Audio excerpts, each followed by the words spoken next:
I heard this probably a million times, both before my life ended and since. You don't know what you have until you lose it. Truer words have never been spoken. The problem is that I knew what I had, and even 6 years later I can't forget it. Every man I've met since then has only reminded me of what I missed. Thinking about the man standing in front of me, I consider him like a scientist studying an insect. He is well dressed. From his demeanor and confidence, he is probably very successful in his field. He comes and sits on the chair next to me, and so it begins. "Hey, can I buy you a drink?" he asks. "I appreciate the offer," I said, trying to smile and seem friendly. "But I drink mineral water, and it's paid for by my company. I'm here on business, and business is the only thing that interests me." I smiled again and turned away from him, hoping with all my heart that he would accept my polite refusal and leave. "What's going on?" he said sarcastically. "You're an arrogant loser with delusions of grandeur. You're not even an anchor. You're just a reporter on the scene. You don't even work in a major city. You're stuck in some tiny town in the middle of nowhere. Do you know how much advertising revenue I could bring to your channel?" He looked at me angrily and shook his head. I didn't even look at him, afraid to add fuel to the fire. "You think everyone needs you because you're beautiful, but I've seen better. I've had younger and prettier ones. A lot of them. In a few years, you'll be too old to be on television. What will you do then? I'll tell you what you'll do. You'll regret not listening to me. And you know what else? Your breasts are starting to sag and your butt is fatter than it looked a few years ago when you were still young." "Thanks for pointing all this out to me," I said. By then, the barmaid had returned and motioned for the bouncer, who came and pulled the man out of the bar as he continued to scream and kick.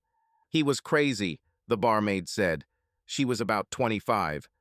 "You know, when I was younger, I wanted to be like you." "What happened?" I asked. College was boring. Journalism and communications weren't as cool as I thought they would be," she said. "I took a break to collect my thoughts, started working here to make ends meet and see life, while I tried to become the next Barbara Walters or Carla Canard. And then I had a child, and I realized that the person who swore to love me forever turned out to be a magician and a very good one." "So he must travel a lot, right?" I said. "Magic is a difficult business. But if he's good, he'll make a lot of money and—" I noticed she was laughing. "He's not a very good magician," she chuckled. "He only knew one trick. As soon as he found out I was pregnant, he disappeared." She was laughing when she said this, but I felt that she was laughing to hide her true feelings. "What happened to you?" she asked. "Your career took off like a meteor. I was sure that you would become a big star in the news. And then you just disappeared, like my ex." "Very similar story," I told her. "I was married to a man who I thought was everything. My career took off. We probably peaked at different times and while you were working hard to make your life better, he got jealous of your success and started cheating on you with some corrupt bitch," she interjected. "That's one of the problems with men. They can't handle a strong, successful woman. A woman whose career is going better than theirs just hits them in the ego or something. He probably told that little bimba that you're his.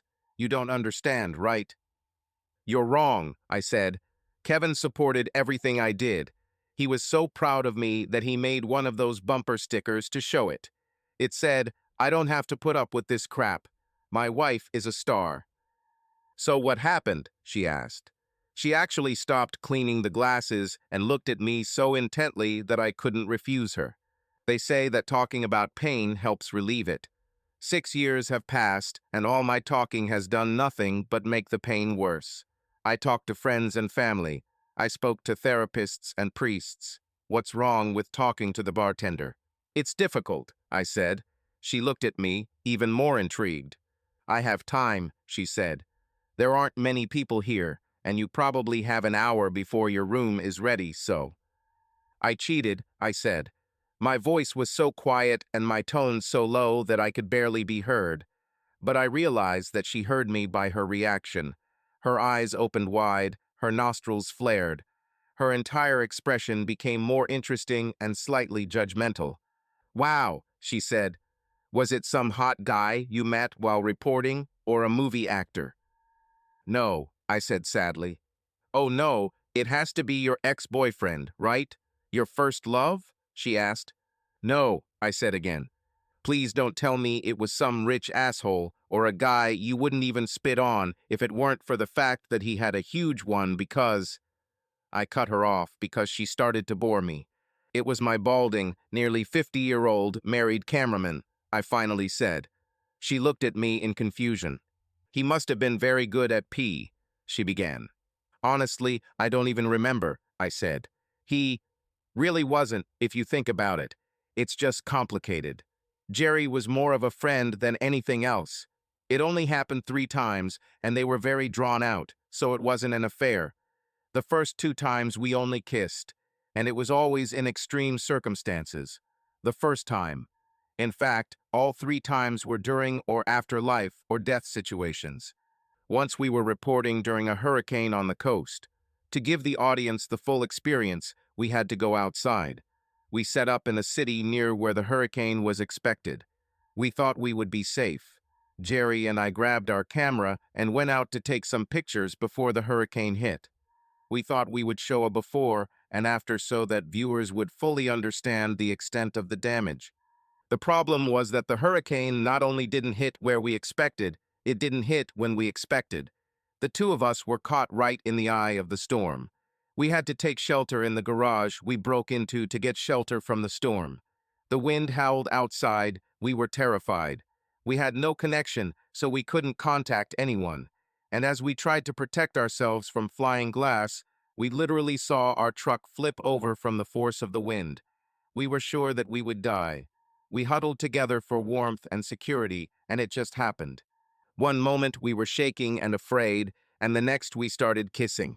It wasn't a magical kiss. I wouldn't trade any of my husband's worst kisses for this entire experience. It was just something that happened. These were simply 2 people who were afraid of death and sought comfort from each other. After that, we couldn't move far enough away from each other. We couldn't even look each other in the face. Everything that happened after that changed. A few moments of our lips touching each other ruined our friendship. Even though it was just a kiss, I knew Kevin would be very hurt if he found out. He would regard this as treason. As soon as the storm passed and we were able to get out of the area, we started talking about it. We decided that for the sake of 2 marriages, we would simply forget that this happened. The only thing confession could do is remove the blame from us. It would have hurt my husband Kevin and Jerry's wife, Mary. Over the next few days, things only got worse. Even innocent things only reminded us of what we did to those we loved. Every time I needed to leave town, Kevin drove me to the airport. He left work if he had to. He just wanted to be with me every second before I left. He always said the same thing to Jerry. He would shake Jerry's hand and say, "I'm counting on you to take care of my girl." Jerry took good care of me, and I saw how much guilt he carried the next time Kevin told him that. Kevin came to the office to invite Jerry and his wife to dinner to thank him for protecting me during the storm. Jerry couldn't eat a bite, but he didn't want anyone to know anything was wrong, so he forced himself to eat and ended up throwing it all up. As bad as Jerry felt, I felt even worse. The next day I asked for another operator. Jerry and I were once best friends, but over the next 6 months, we barely spoke.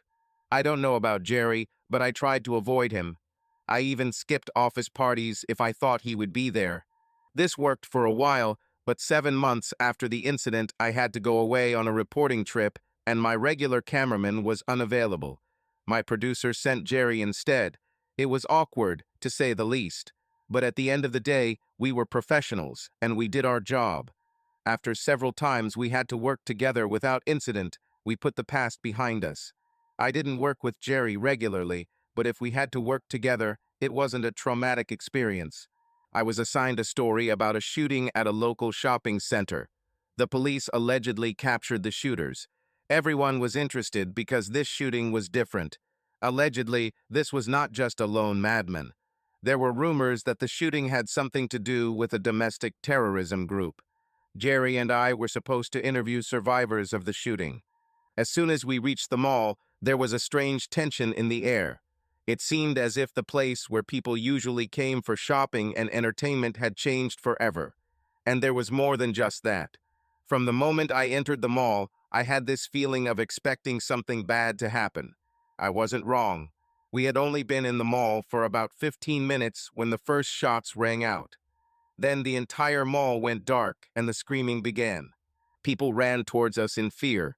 We ran to the exit and found that the automatic doors had locked when the power went out.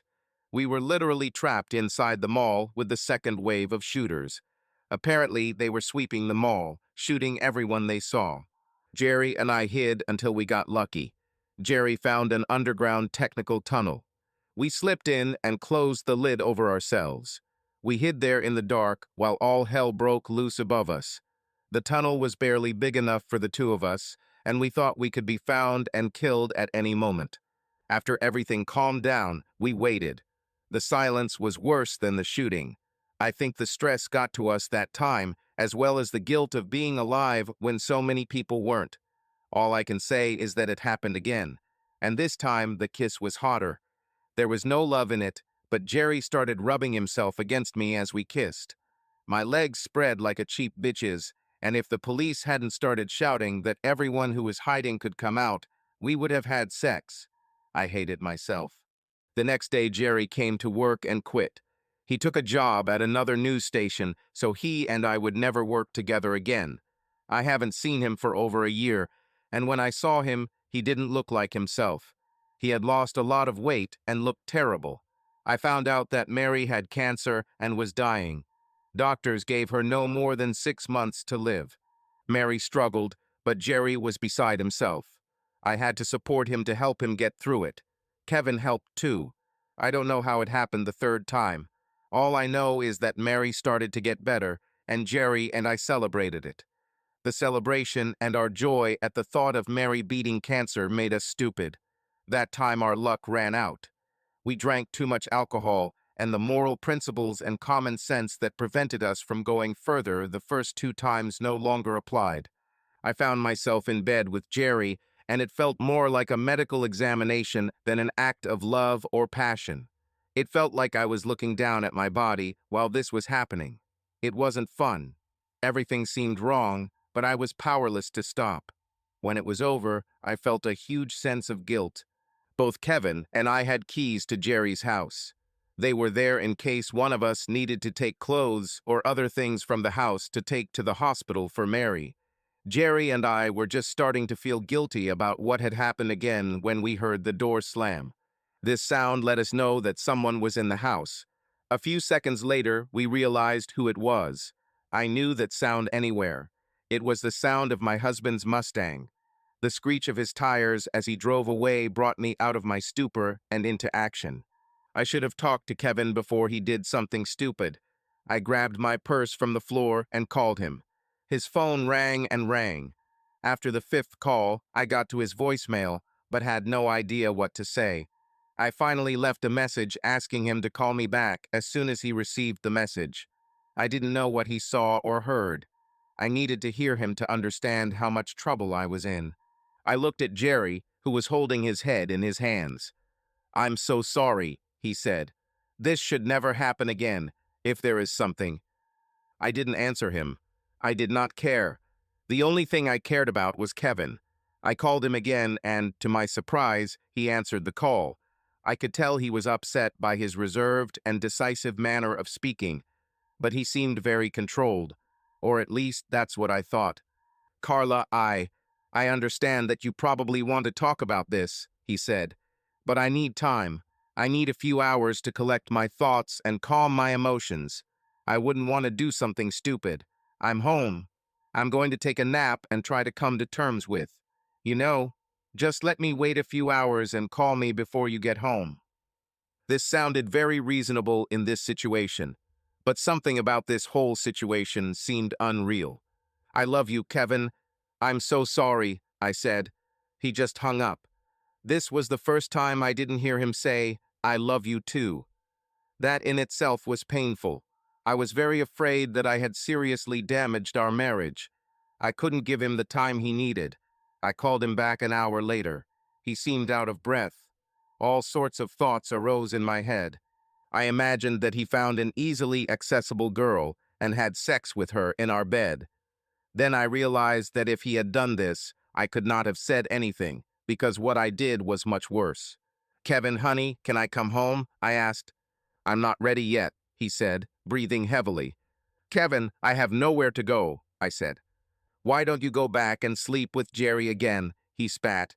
That was the first thing he said that let me know how angry he was. "I heard you two talking. I heard enough to know that this wasn't the first time you slept with him. God, what a fool I've been. The next time I see Jerry will be the last. I'm angrier than you can imagine, Carla. You need to stay away from me for a while." But I didn't believe him. Kevin has never been cruel to me. Even when he was angry, he usually went away and got angry alone. This time he wanted to go home and be angry there, so I stupidly gave him the time he wanted. When all is said and done, I think I gave him 4 hours. 240 minutes doesn't seem like a lot of time.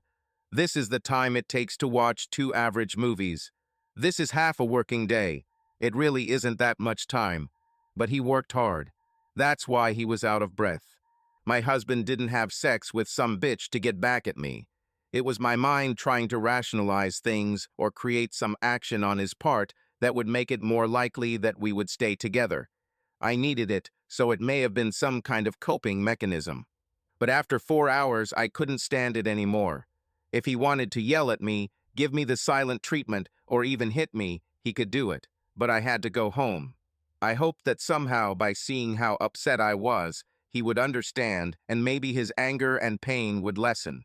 When I first entered the house, I didn't notice anything. Not a single thing was out of place. His anger didn't seem to reach the point of destroying anything. Perhaps we can have some rational conversation. I started calling him by name, and somehow the house seemed empty. I walked around the whole house and didn't find him. Then I went to the garage. If there was one thing he loved as much as me, it was his car. His Mustang has always been his second favorite. That's when I realized how bad it was. It wasn't that there wasn't a car, because Kevin always drove one. But his tools and all his car wash supplies, and even the Shelby posters on the wall, were also gone. I felt like an icy fist was squeezing my heart.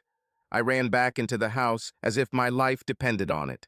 I looked around and discovered what I had missed when I first entered the house. Kevin took all his clothes and belongings, and not only his personal belongings, he removed everything that belonged to him. This was clearly not a weekend getaway. Kevin erased his presence from our home as if he had never existed. He took everything, including all the photographs he was in. I logged onto our computer to see how thorough he was. He even deleted all his photos from our hard drive. If someone didn't know that I was married, it would be difficult for me to prove it. I fell on our sofa and cried until I fell asleep. The next morning, I woke up thinking it was a terrible dream. But as soon as I opened my eyes, I realized that this was not so. Seeing Kevin's empty closet proved it was all true. My phone was ringing. It was the call that woke me up. I answered the call, and my voice sounded the way I felt. It was my producer trying to find out if I was going to work. "No, I'm not going," I answered sharply. "Carla, what's going on?" he asked. I explained to him that Kevin left me, without going into detail why. He was very sympathetic. He offered me paid leave. He also said that if I needed anything, I could just ask. At first, I thought this call was a waste of time. I could find another job anywhere. What I couldn't replace was Kevin. But then I got an idea. I quickly called Kevin's work and asked them to tell him to call me back as soon as he arrived. The answer I received shocked me to the core. Kevin quit his job and collected his last paycheck. He used family circumstances as his reason for leaving. I angrily hung up and started crying again. To my surprise, the phone rang again almost immediately. I answered the phone, hoping it was Kevin. It was a policeman, and things just got worse for me.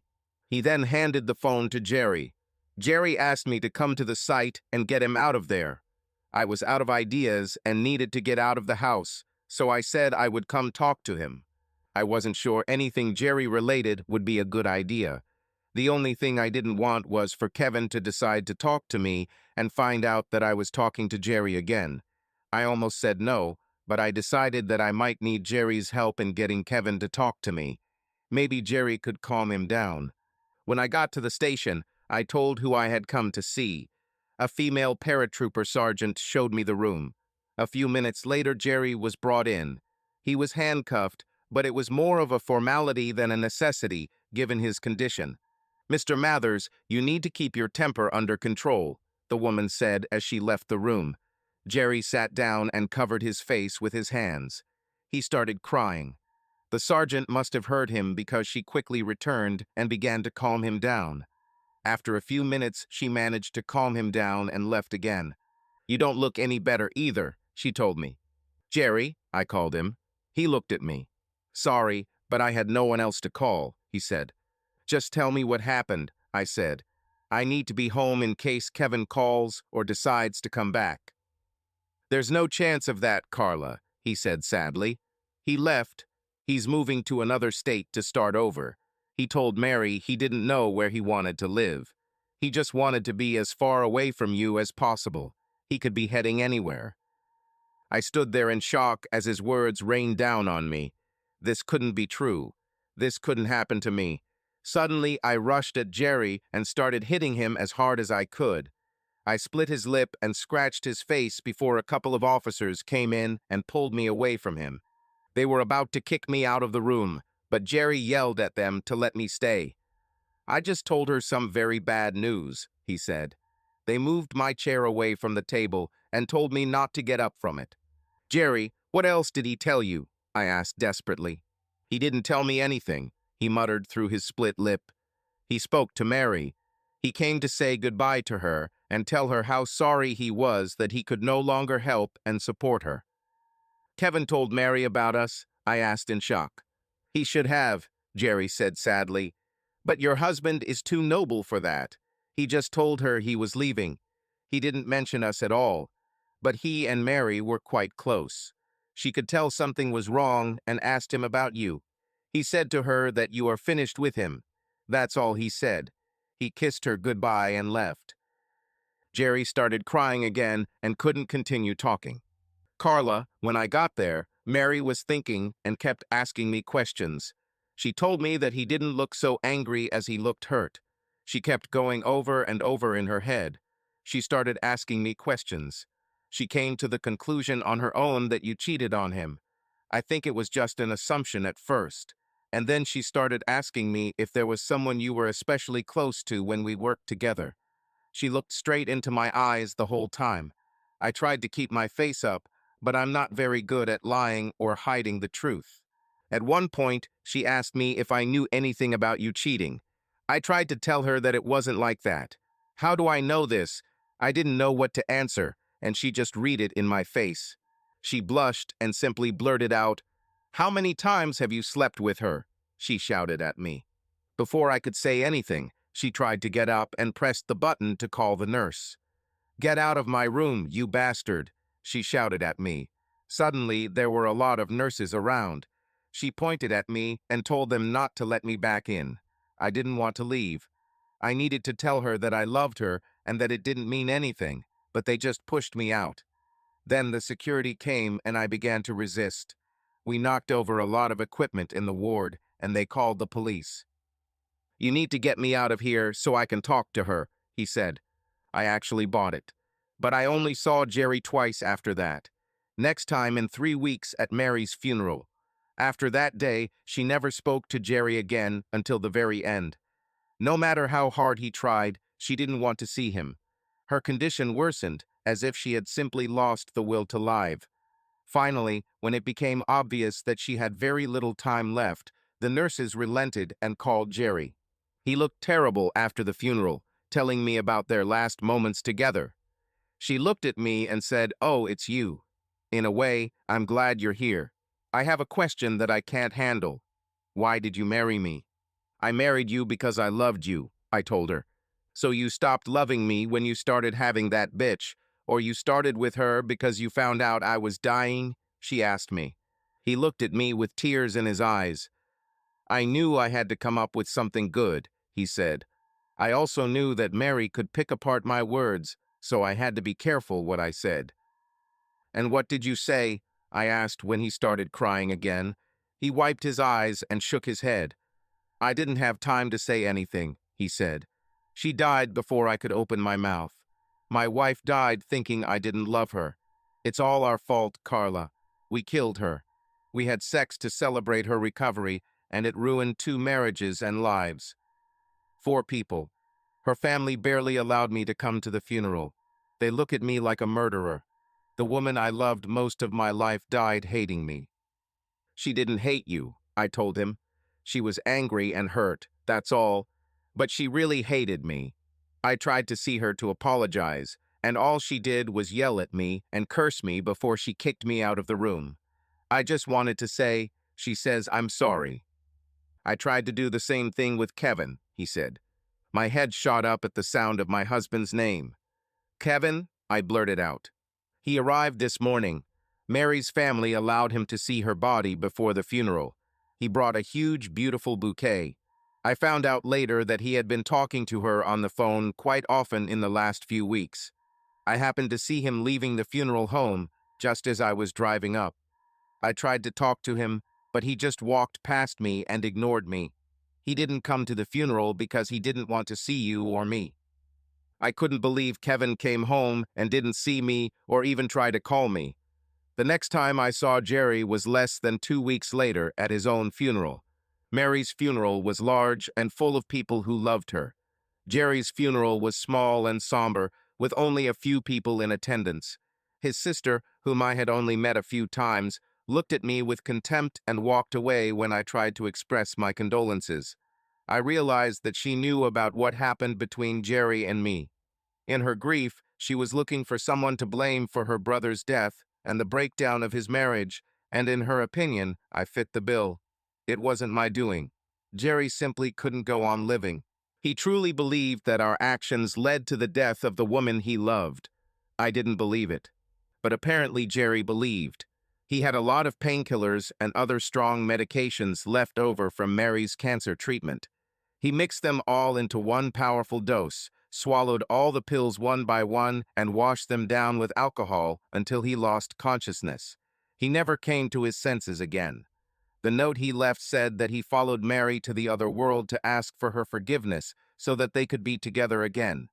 The note also said that people who love each other so much should not be separated.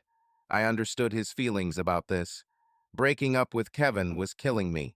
I wondered if Kevin cared about me enough to follow me into death, but I doubted it. If he wanted to talk to me or be with me, he would just call.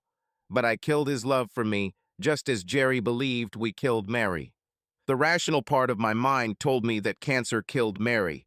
Our actions may have deprived her of the will to fight, but we did not kill her.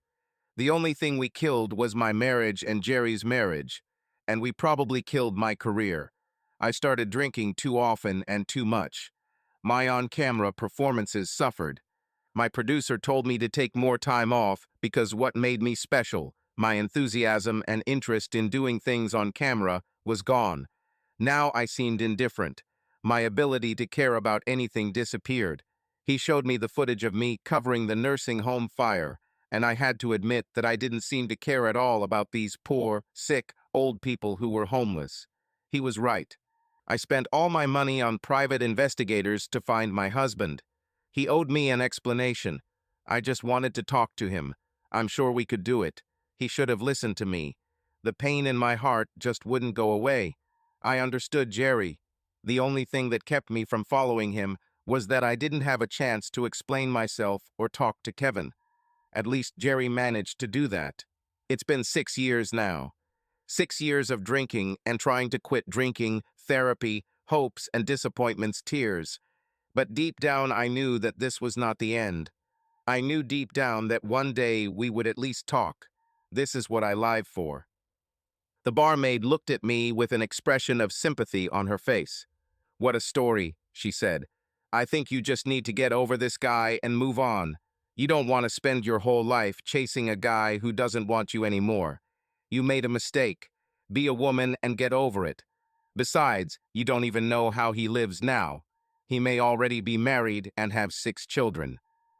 I fought for a divorce with all my might. He finally got it under protest 3 years ago due to abandonment of the family.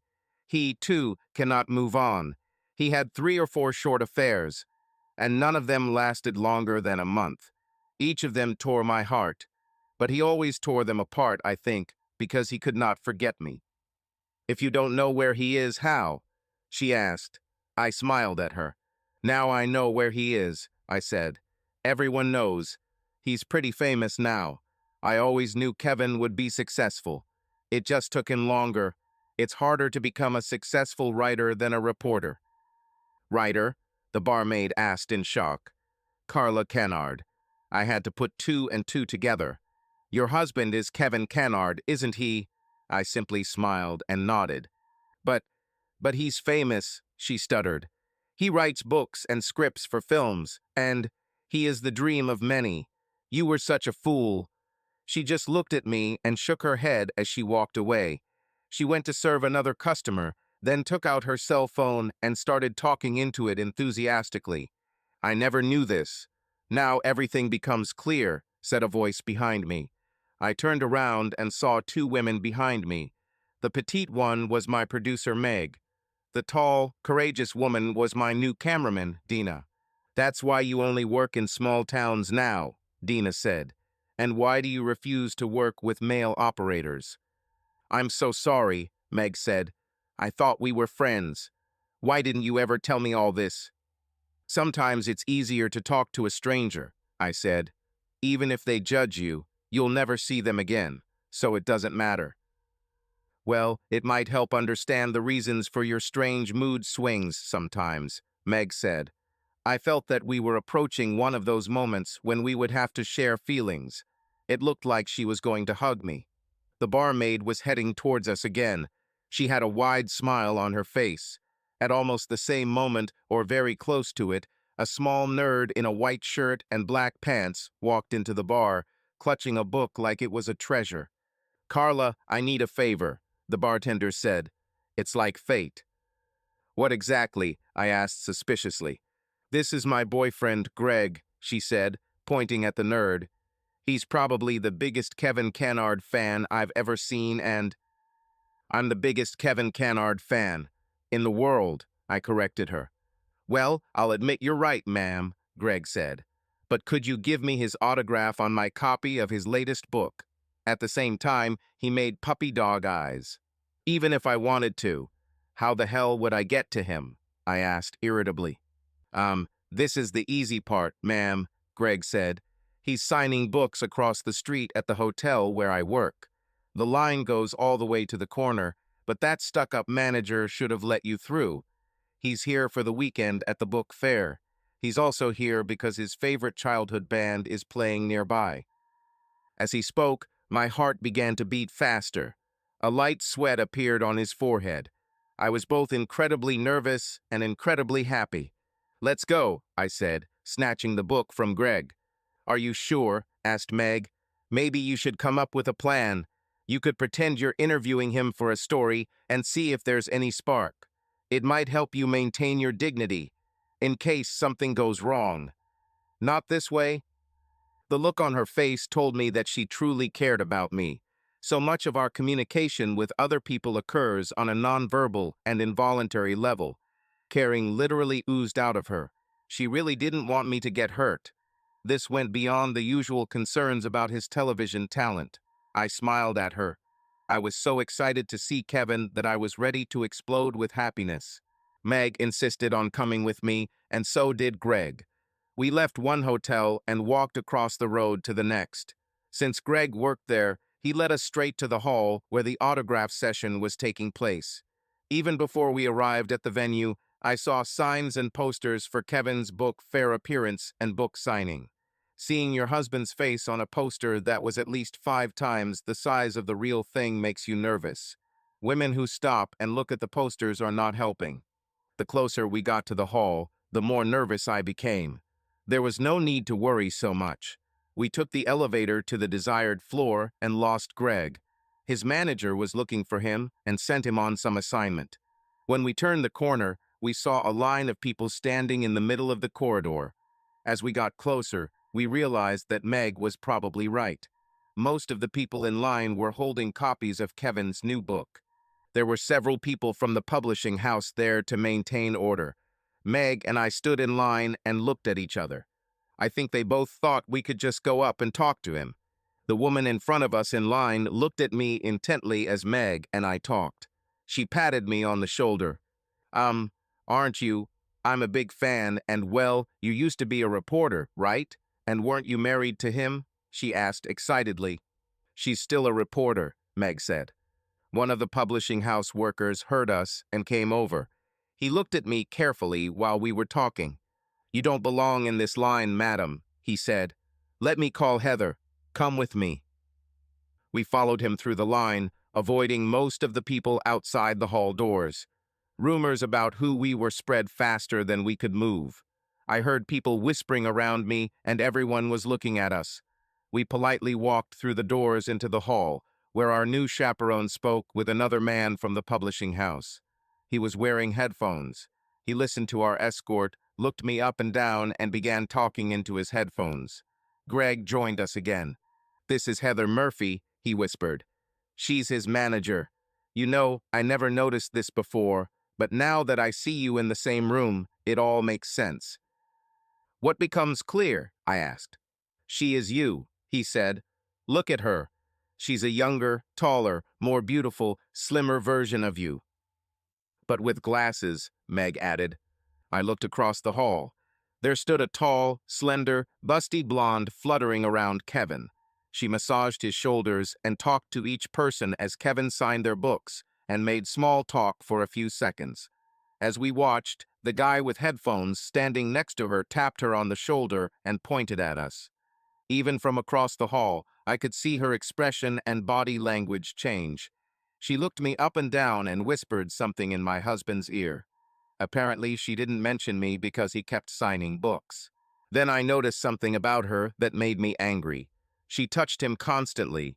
Even as she walked away from him, her fingers slid over his arms and arm until she reached her limit. It took her several minutes to approach us. The hall was so large. But the closer she came, the smaller the hall became. It seemed that the hall was not big enough for the two of us. Wow, she's amazing, Greg blurted out from next to us. Hey, cowboy, you have a girl across the street, right? Asked Meg. Yeah, but she's not like that. This woman is like the sexiest librarian on the planet. I bet those glasses aren't even real, Meg spat. I bet her breasts are real, Greg blurted out. I wasn't small-breasted, but seeing Heather approaching, I buttoned another button on my blouse. Meg actually grabbed her small breasts and lowered her shoulders so they were even less noticeable. Heather was delayed by another pair of headphones. But even when she spoke to him, her attention was clearly on us. She took off her glasses and put one of the glasses in her mouth. Her clothes amazed me. She had to admit she had excellent taste in fashion. Her suit looked like a women's version of a Brooks Brothers suit. The cut was incredible. The skirt ended about 6 inches above the knee. The bottom of the jacket was level with the bottom of the skirt. From behind it looked like she was only wearing a jacket. Her legs seemed too long for a human. Her shoes were 6-inch black stilettos that I'm not sure she could walk in. Her snow-white shirt was stretched out by her large bust, but the shirt was buttoned up to the collar. She also had a tie to complete the look, but the tie was made from some kind of fashion accessory and was added for fun. Every step she took as she walked towards us radiated sexuality and real fun. Heather was the latest incarnation of the eternal sex goddess. There are such in every era. In the past, it was Jane Mansfield, Veronica Lake, Rita Hayworth, or Marilyn Monroe. Nowadays, most of these women become adult film actresses or film actresses. Heather apparently went into publishing. Even as she approached us, her head tilted slightly and a cascade of golden curls fell onto her shoulders. Something about me either scared her or angered her because her already hard expression became even colder and harder in our presence. It was as if the mother bear was protecting her cub. What? She said. The gloves were taken off. There was no pretense of politeness. There was an instant hostility that shocked both Meg and me. Meg, accustomed to solving organizational issues, took a step forward. "Hi, Heather, I'm Megan Caldwell," she began, holding out her hand. Greg was so stunned that his tongue seemed stuck. His tongue actually seemed to stick out as he looked at her with his mouth open. "This is—" Meg continued, but was interrupted. "I know who she is," Heather spat, "and I know what she did to him. I don't need any unresolved personal issues ruining his book tour." She looked at me angrily and added, "Or his life." It's not a personal question," Megan said quickly. "We just wanted to interview him for our TV channel. Can this be arranged?" "This is all?" Heather asked. Her tone softened a little. She motioned for another girl wearing headphones. She came quickly. "They need an invitation to the next press conference," Heather told the girl in the headphones. Then she turned and walked back to Kevin, as if every second spent away from him was torture. "You guys missed the press conference this morning," the girl said with her headphones on. "He no longer has time for individual interviews.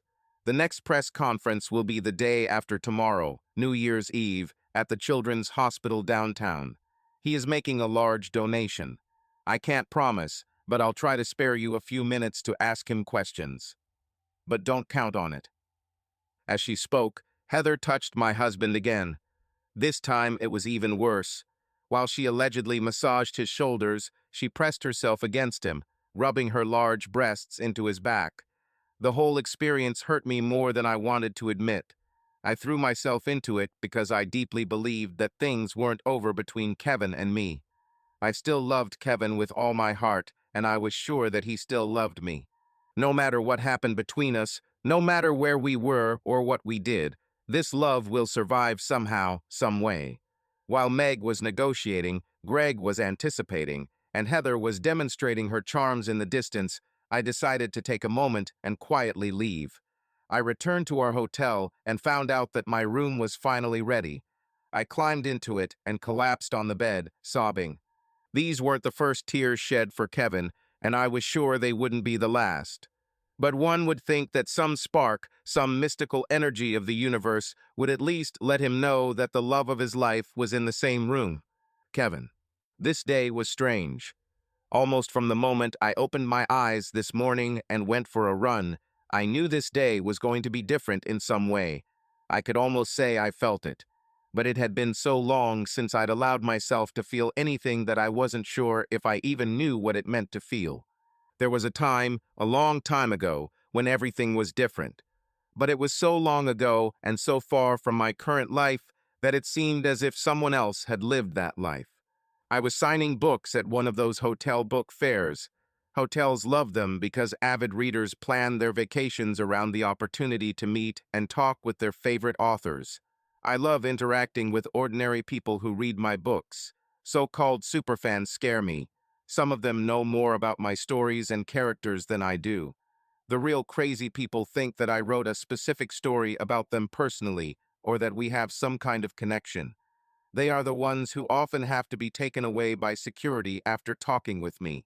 It's really scary to see a grown man or woman yelling at me that I don't understand some character's true motivation or what it means while the police are dragging them to the psych ward. I wish there was some safe way to tell them to move on with their lives, or explain to them that all the stories I write are pure fiction. I would like them to understand that I made this all up, and that none of these people actually exist. Then perhaps they would realize that any real or imagined similarities to them or their lives are purely coincidental, and that we have no connections, mystical or otherwise, because I don't really know them. Most of the events in my books were actually inspired by things that happened to me. This was especially true of the first book. Of course, names, locations, and situations have been changed to protect those responsible, and also to protect me from defamation. But this first book was a way for me to sort through my feelings about the end of my marriage. I don't think about those days anymore, mainly because it still hurts. Unlike the fierce, determined, proud men in my books, I simply ran away and moved to another state. I got a job as a writer for a small newspaper in another state. I wrote obituaries and human interest stories during the day and slept like hell every night. I didn't go out. I didn't communicate. I just licked my wounds for the first few months, wondering how and why I was so stupid. I often fantasize about striking out at my pain, but being the rational person that I am, I realized that going back there and beating Jerry up wouldn't help me. I turned to what I knew how to do. Plus, if the pen is mightier than the sword, then a word processor should be better than shooting on the fly. So I started writing. Surprisingly, writing went quickly. It only took me 6 months to write my first book. But then I had absolutely no life. When it was finished, I didn't know what to do with it. Pure chance led to my meeting with a small local publisher. He advertised his publishing company in our newspaper, hoping to attract business. While I was writing the copy for his ad, we started talking about writing in general and ended up talking about my book. He was the first person I allowed to read it. We didn't have any contract or agreement, but he took it with him to read at a publishing convention. He ended up losing it, and a person from another publishing company, a much larger one, found him to contact me. He really wanted to publish my book. He told me to hire a lawyer immediately. The lawyer was very helpful with the contracts, but that was all he did. He told me I needed a manager and suggested his son, who was in college majoring in business. I took my son as a manager. He was incompetent. In almost every situation that arose, he sought advice from the people who taught at his school. One of these people was Heather. She graduated several years ago and worked as a teaching assistant in a business program at night and interned at a publishing company during the day. With her foot in the door of the publishing industry, Heather has proven to be an invaluable asset. My inept manager approached her so often that it became natural for us to meet. Heather read the manuscript and, screaming and feeling bad, took on the role of my first manager. I haven't looked back since then. Over the past few years, she has become someone I can always trust. When I had those disastrous flings, trying to put my feelings for Carla in the past, Heather was the one telling me when it was time to end them. The first was a definite mistake. This was a woman I met at one of the first book fairs. She was older than me and, like me, had been married once. In my emotional weakness, I saw that we were helping each other overcome our common misfortune. But I was wrong. She had no misfortune. The only thing we had in common was that we had both been married before and weren't married again. The only thing I remember about the first days of the relationship was sex. I remember her writhing beneath me, her breasts bouncing every which way as she screamed in pleasure. The problem was that sex was all we did. I soon discovered, or Heather discovered, that she was the one cheating in her marriage. Her insatiable appetite for sex, which threatened to wear me out, led her to seek sex outside of marriage. Heather organized a European book tour, and we hit the road.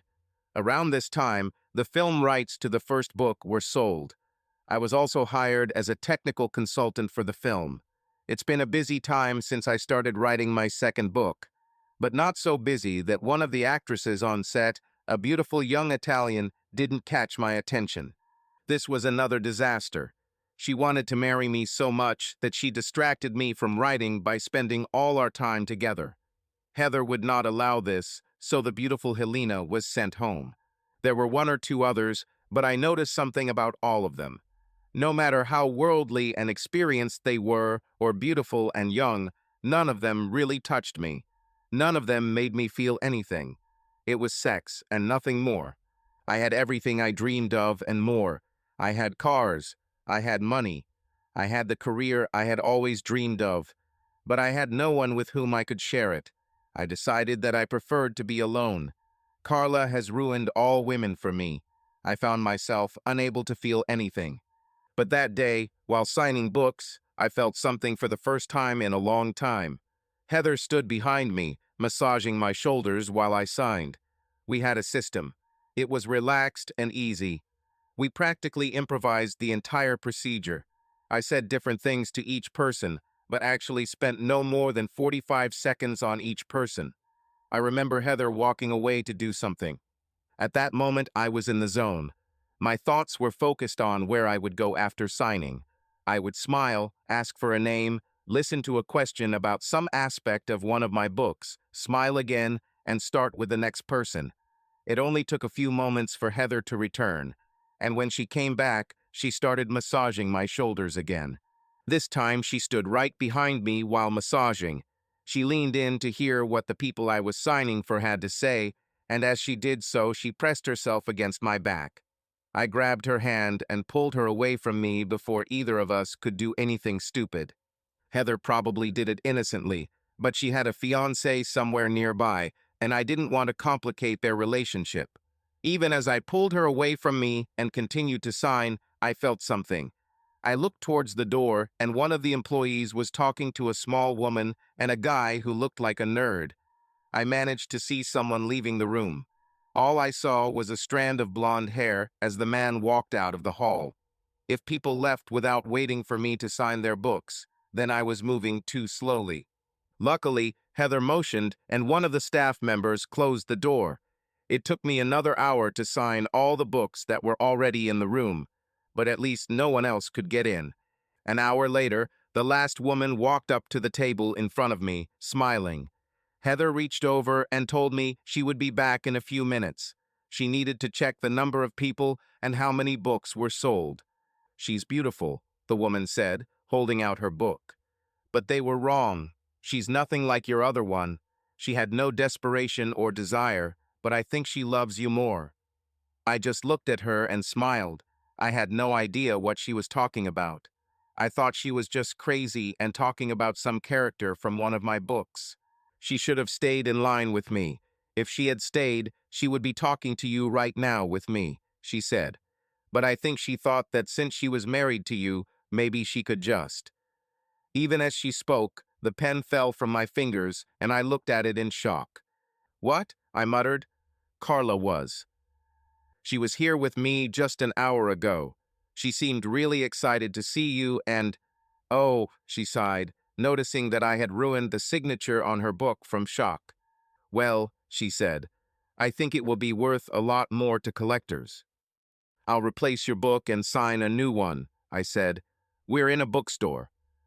"I think I'll keep this one," she smiled. "It's almost like a story from one of your books. Reminds me that true love doesn't always take the straight path." When she left, she turned around again and smiled at me. "Wait until my husband hears about this," she said, nodding. Then I realized what I had been feeling all day. It seems that in exchange for the ability to write stories that touch people, the fates took a part of my soul. It seemed like I could only experience one feeling at a time, and as my pain had subsided over the past 6 years, I now felt lonely. The woman leaving me, holding in her hands a book that I had written and signed, as if it were a rare jewel, was much richer than me. She had someone to whom she could tell her thoughts. I only had people who worked for me. I looked at my watch and realized it was much later than I thought. It was almost 9 o'clock in the evening. There was a place I wanted to go, and I wanted to be there alone. Heather would never have understood where I wanted to go and felt it and appreciated it the way I did. It was just one of those places that you had to experience for yourself. I got up from the table and simply left the room. I was still in shock that Carla was in the same room as me without me noticing. I always thought we had some kind of connection, but maybe it was something out of romance novels and didn't exist in the real world. Perhaps it was simply because she had never been far from my thoughts since the day I met her. For the past 6 years, I have been trying to forget her. The problem was that the very act of trying not to think about her only made me think about her more. While I tried to convince myself that I no longer loved her, I only realized that I would probably always love her. My biggest achievement so far has been realizing that just because you love someone doesn't mean you have to be with that person. It also doesn't mean that you can't live without this person in your life. I have a great life. I have my career. I have my fans. I have everything I want, including a garage full of Mustangs. Perhaps having everything I want, or almost everything, only makes me crave more for what I can't have. I changed my mind. Suddenly, the walk lost its appeal. I needed the comfort of a friend. I walked to the back of the hotel and to the parking lot. I walked through the door and immediately saw familiar lines. For this trip, I chose an oldie but a goodie, my red '96 Mustang GT. When I bought the car, it was in terrible condition. I have completely updated it. The car is better than new. It even had a new 5.0 Coyote engine.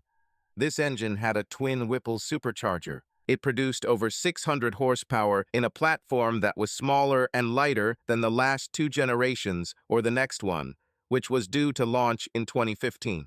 I have many Mustangs, but this one is special. I bought it with the money I received from the film rights to the first book. Every detail on the car was made to order.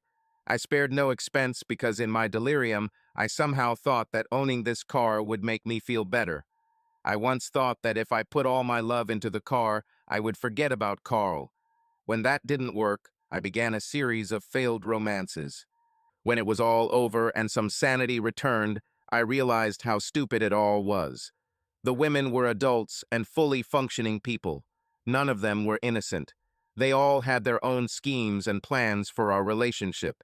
Some wanted sex, others money, and still others a share of my growing fame.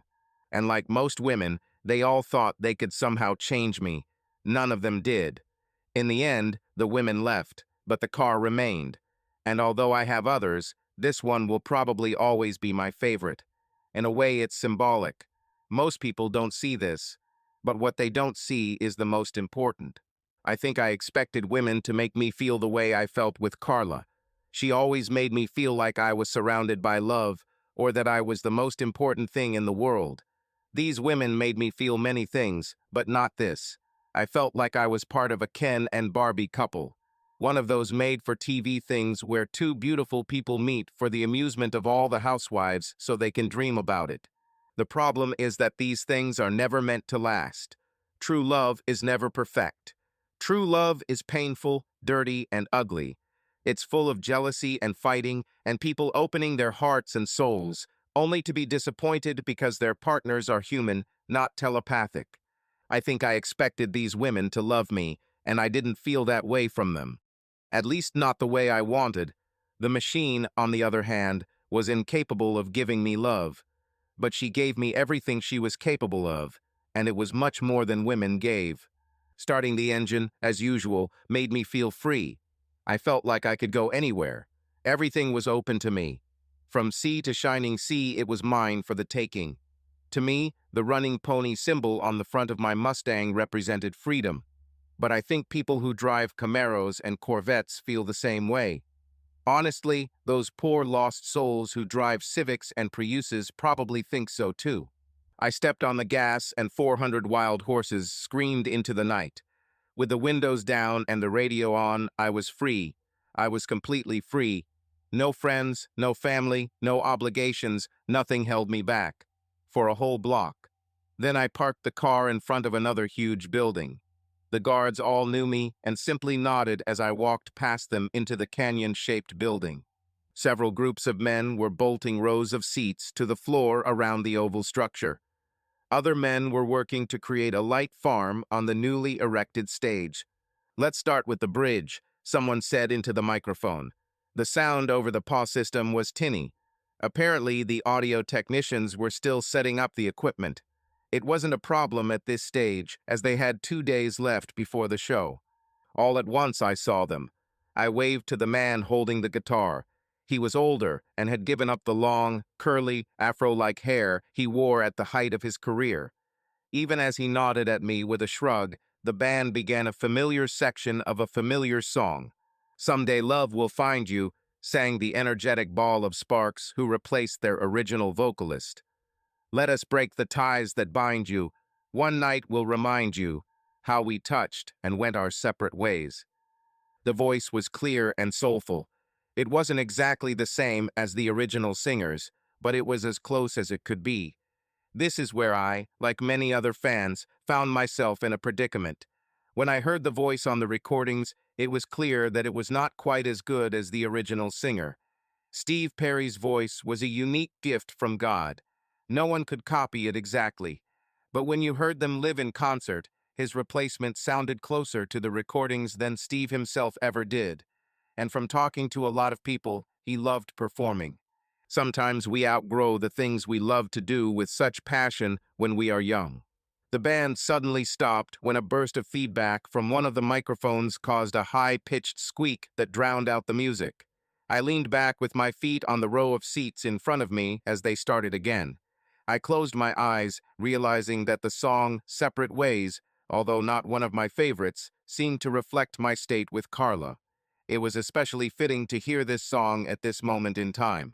I didn't know if Carla was at the book signing that evening or if it was just the ravings of a crazy woman. After thinking about it, I realized that this was unlikely. If Carla had been there, Heather would have told me. I was just vulnerable because the Christmas holiday had just passed, and I was always reminiscing at this time of year. But that's why I went on this New Year's book tour. Or at least that was one of the reasons. We had big Christmas book sales, so supporting sales with a tour seemed like a smart business decision. But it also promoted the book even more and will hopefully increase the price of the film rights when we negotiate with studios that are interested. The real reason I agreed was because I hated holidays. Of course, Christmas is fun when you're in love and have a family, but the thought of spending another Christmas alone or with a group of strangers was the last thing I needed. I also didn't want to be around my family without them reminding me how much I loved Christmas before my divorce. If everything had gone according to plan, Carla and I should have had at least 2 children by now. But who knows, maybe she already has them with someone else. Carla and I always celebrated Christmas with family, but New Year's was our time. We used to have a special dinner on New Year's Eve and then ring in the New Year in bed. I can remember so many times we lay there, making love passionately, with sweat running down our backs. I loved this woman so much, until she did what she did. I still remember running out of that bastard Jerry's house when I caught them. I didn't actually see them, but that was for the best. If I had, I doubt any of them would be alive today. I let my lawyer handle everything, so I never spoke to any of them again. I almost beat Jerry up when I saw him on the day of his wife's funeral, but he was clearly suffering, and it wouldn't bring back what he stole from me. I still wonder if he and Carla are still together. For their sake, I hope so. I didn't tell Mary that it was with Jerry that Carla cheated on me. It seemed cruel. She was already dying, so I didn't want to deprive her of even more happiness. I always thought that I would get revenge on Jerry in some other way at another time. Mary found out anyway, and like me, took the cowardly approach. As far as I understand, she never spoke to Jerry again until just before her death. Knowing that the woman he married died hating him must have hurt Jerry deeply. I hope so. And I hope that he is out there somewhere, unfortunately. The group starts again, and I close my eyes and remember not the messed up end of the relationship between Carla and I, but how it all began. It all started with a lie, so perhaps it was only fair that it ended that way. The difference was that Carla's lie was when we got married and promised to love each other and be faithful. My lie, although much more innocent, was a lie all the same. The differences are probably like the intro and the end of the song. Without my lies, Carla and I would never have been together. Without her lies, we would never have parted. It was this same group that brought us together. We were in college then. We were at a party in one of the hostels. Someone played the Journey song. I think it was Don't Stop Believing. I saw Carla around campus, and we had several classes together. She was a communications student, and I was a journalism student, so we both needed advanced English courses. Our personalities couldn't be more different. She was beautiful, open, and sociable. I was shy and reserved. It all started when the party was ending and someone played this Journey song. A lot of people started complaining because by that time Journey was already a little outdated. Their music was considered old-fashioned, like the music of the 80s, but I heard that voice. "No, leave it. I love this song," she said. "I have all their albums on CD." "Great, you and their moms must be really happy about this," someone in the room jokes. I saw this for the first time. I saw her beautiful lips curl into a sad smile, and I realized that such a beautiful face should never be sad. So, even though it was out of character, as soon as the laughter started, I spoke up. "I like them too," I said. "They're great. They actually write songs, not just catchy, fake tunes. Her smile lit up the room and gave me a warm feeling that was too short. For a moment, it seemed to me that our souls touched each other. Then maybe you two should go back to her house and listen to them, the same bored voice joked. While the rest of us listened to the music of this century, you guys could listen to Jimmy Durante and Solieri simultaneously. Then a bunch of people burst out laughing, and I must have at least shrunk in size. 3 inches, trying to blend in, I wasn't outgoing enough to be one of the popular people, so being the butt of jokes didn't improve my social status.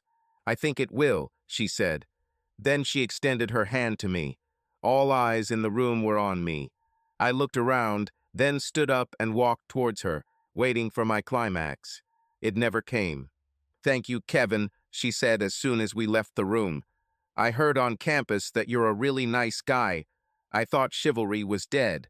It was nice to see it live." I simply nodded, and she looked around and headed towards the bus stop near the building.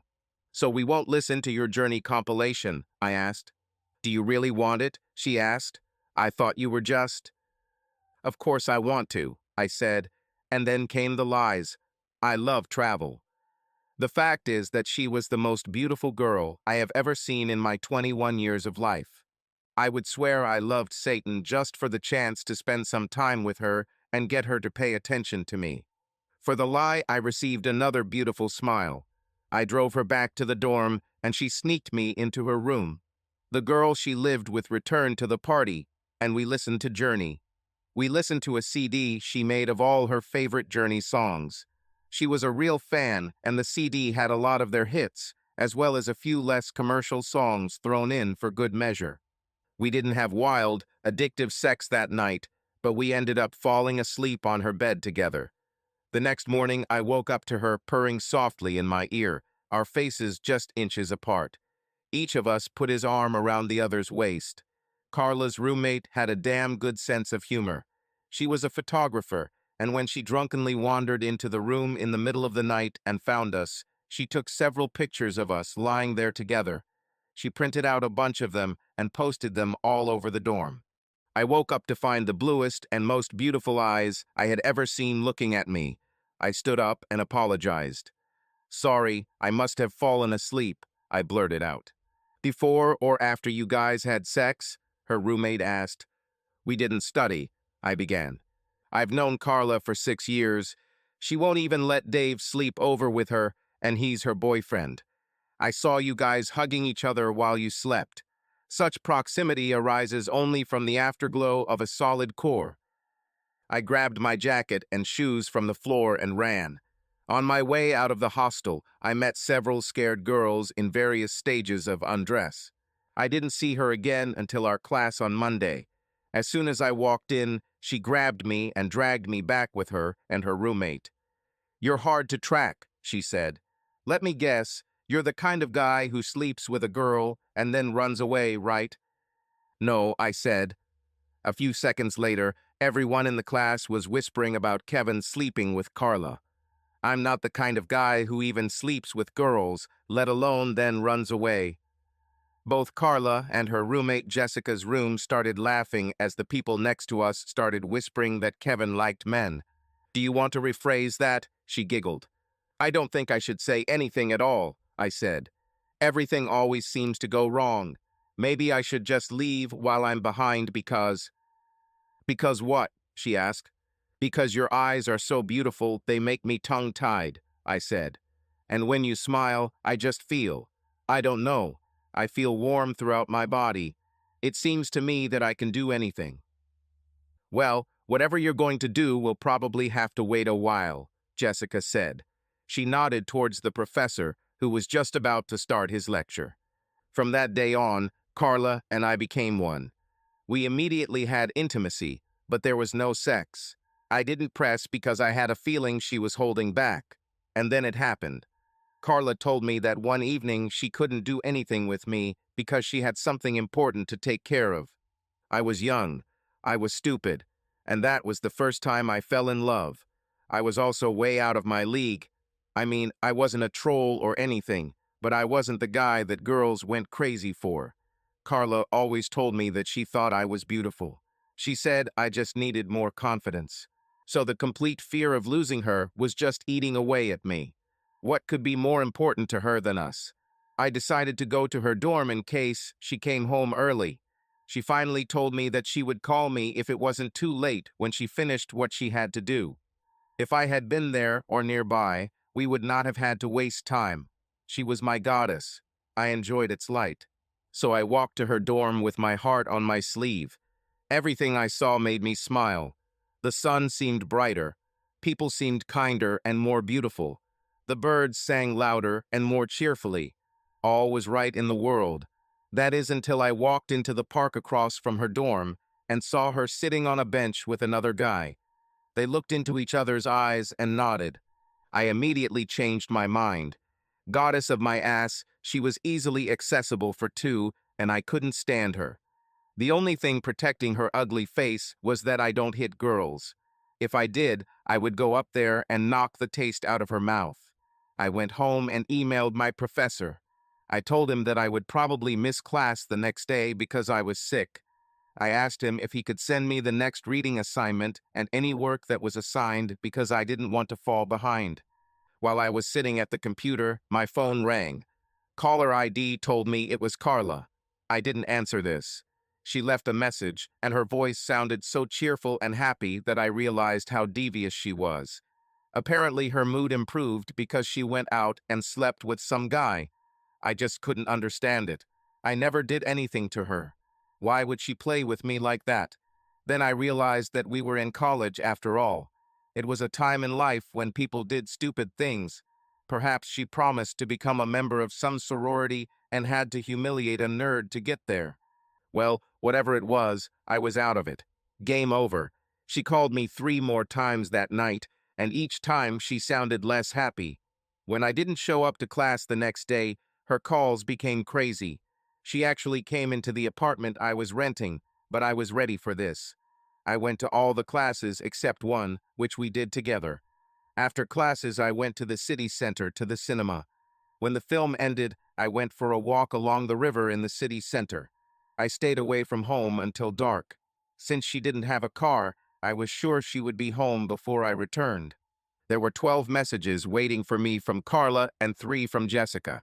I couldn't avoid her forever, but I managed to hold out for a week. The following week, I finally had to come to English class. I took care not to be grabbed and dragged back by arriving later than my usual time. I slipped in just as our professor walked through the door. I was sitting in the front row. She smiled and waved at me as I sat down. I pretended not to notice her. Luckily, we had a reading test at the end of class. For the past week, I haven't left my apartment except to go to class, so I knew the material as well as I knew my name. I easily completed the questions, turned in my work, and left before everyone else. 2 days and several evasive or ignored calls later, I was pushed from behind by someone as I was opening my car door. "What the hell is wrong with you?" shouted a woman's voice from behind. I turned around and saw an angry Jessica. Jessica was Carla's roommate. "Come on, Jessica. Leave me alone." She had fun. I'm sure she won a competition or something like that. "Don't you think I've been humiliated enough already?" I asked. She looked at me like I was crazy. "This girl is sitting at home crying for you, you fucking idiot. What are you talking about? I think she loves you, and I would bet my life that you felt the same way until you started acting like a jerk." "She has a strange way of loving someone," I said. "I don't need that kind of love." Again, I have to ask, "What the hell are you talking about?" she screamed. "She cheated on me," I hissed. She tilted her head and looked at me. Then she threw back her head and laughed. "Well, I'm glad it's so funny to have my heart broken," I said. "I hope one day someone does the same to you." I started to walk away, but she grabbed my hand. She was still laughing as she pulled me back. "Come on, idiot. Take me home," she said. "I won't," I started. "Kevin, I'm not giving you another chance," she said. "Are you sure you want to walk away from the best thing you ever had?"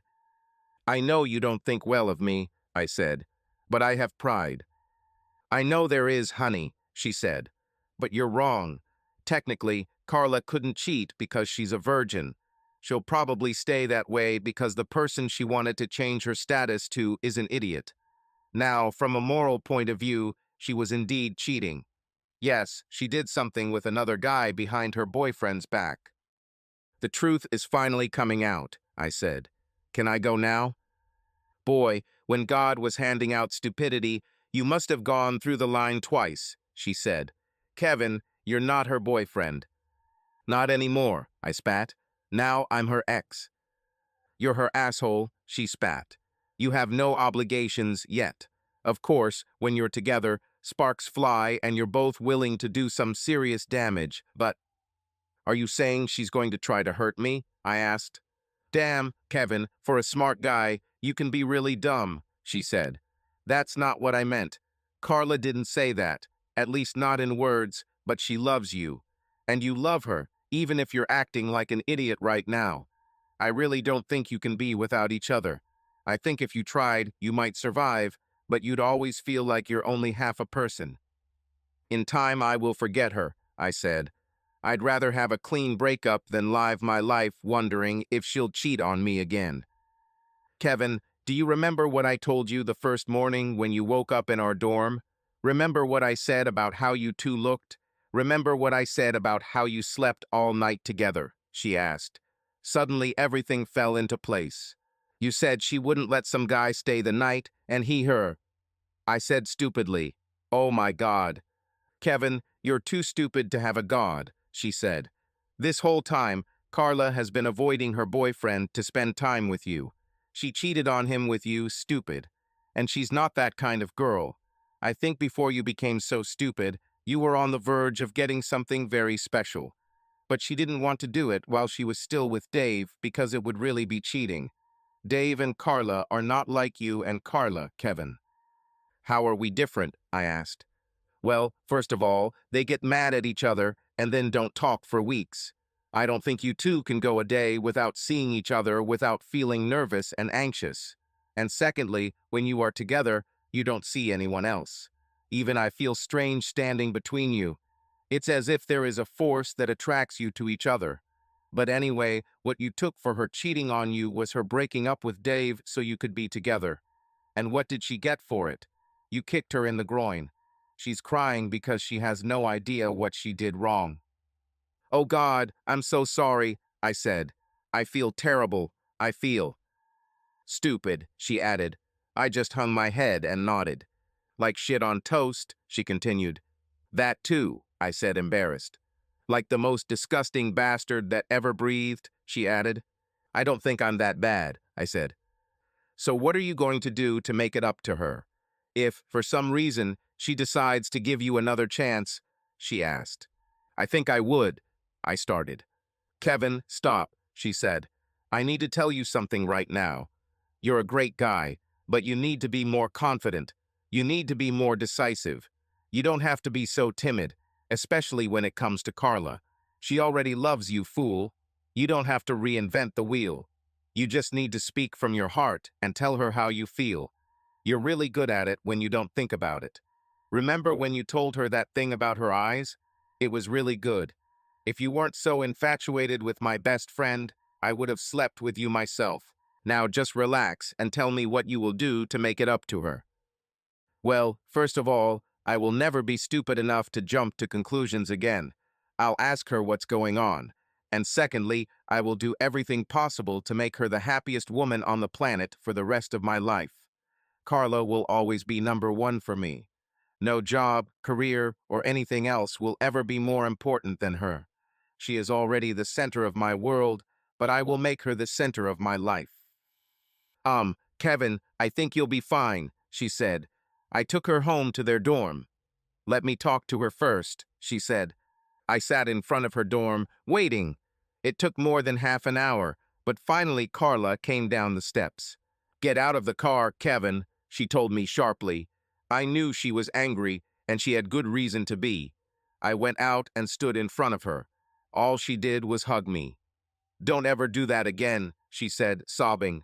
Kevin, there is no one I would rather be with than you, and there never will be.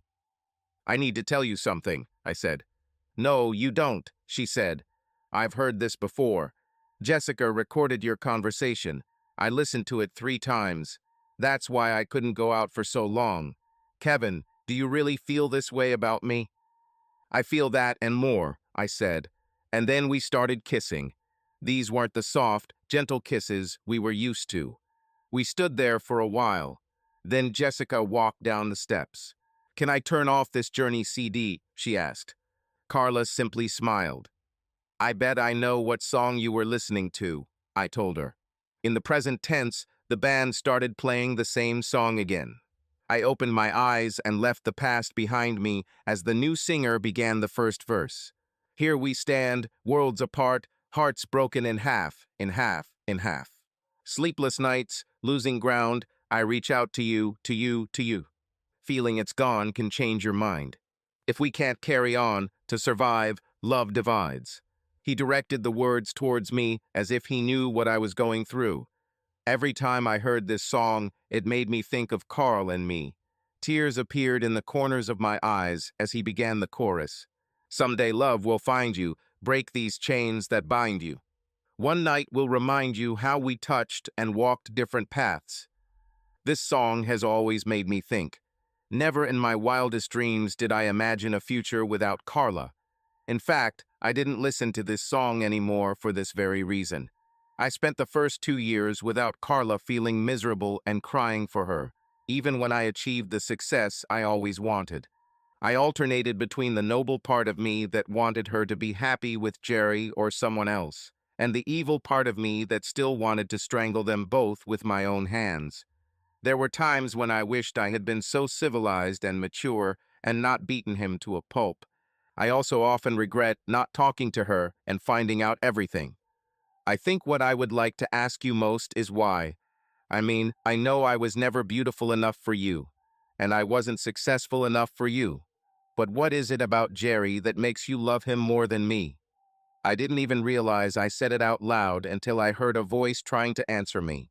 Carla. After I had been sulking in my room for about an hour, Meg called me. She was in high spirits and wanted me to go down to the hotel bar immediately. I wasn't doing anything, so I decided to go.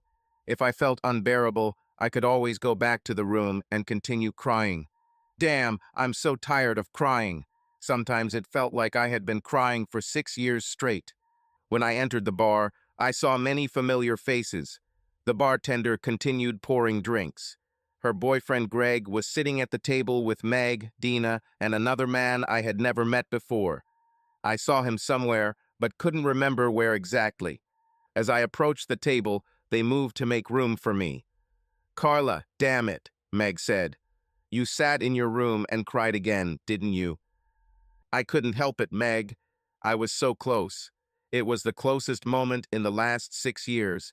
Do you know that I never got a chance to tell him that I was sorry? I said. My voice was almost plaintive. At that moment, I noticed that the stranger was looking at me intently. He didn't just look at me. He assessed my every feature with almost clinical precision. Meg, you're trying to set me up with someone again, aren't you? It never ends well, I said. No, honey, I'm done with it, she said. This is Ed. I'm not trying to set you up with him. I just want you to help each other. Thanks, but no, I said sharply. My stupidity and a few bad situations cost me Kevin. I'm not that stupid anymore. Getting involved with a stranger is not something I would do. Meg, you need to understand that. I started to leave.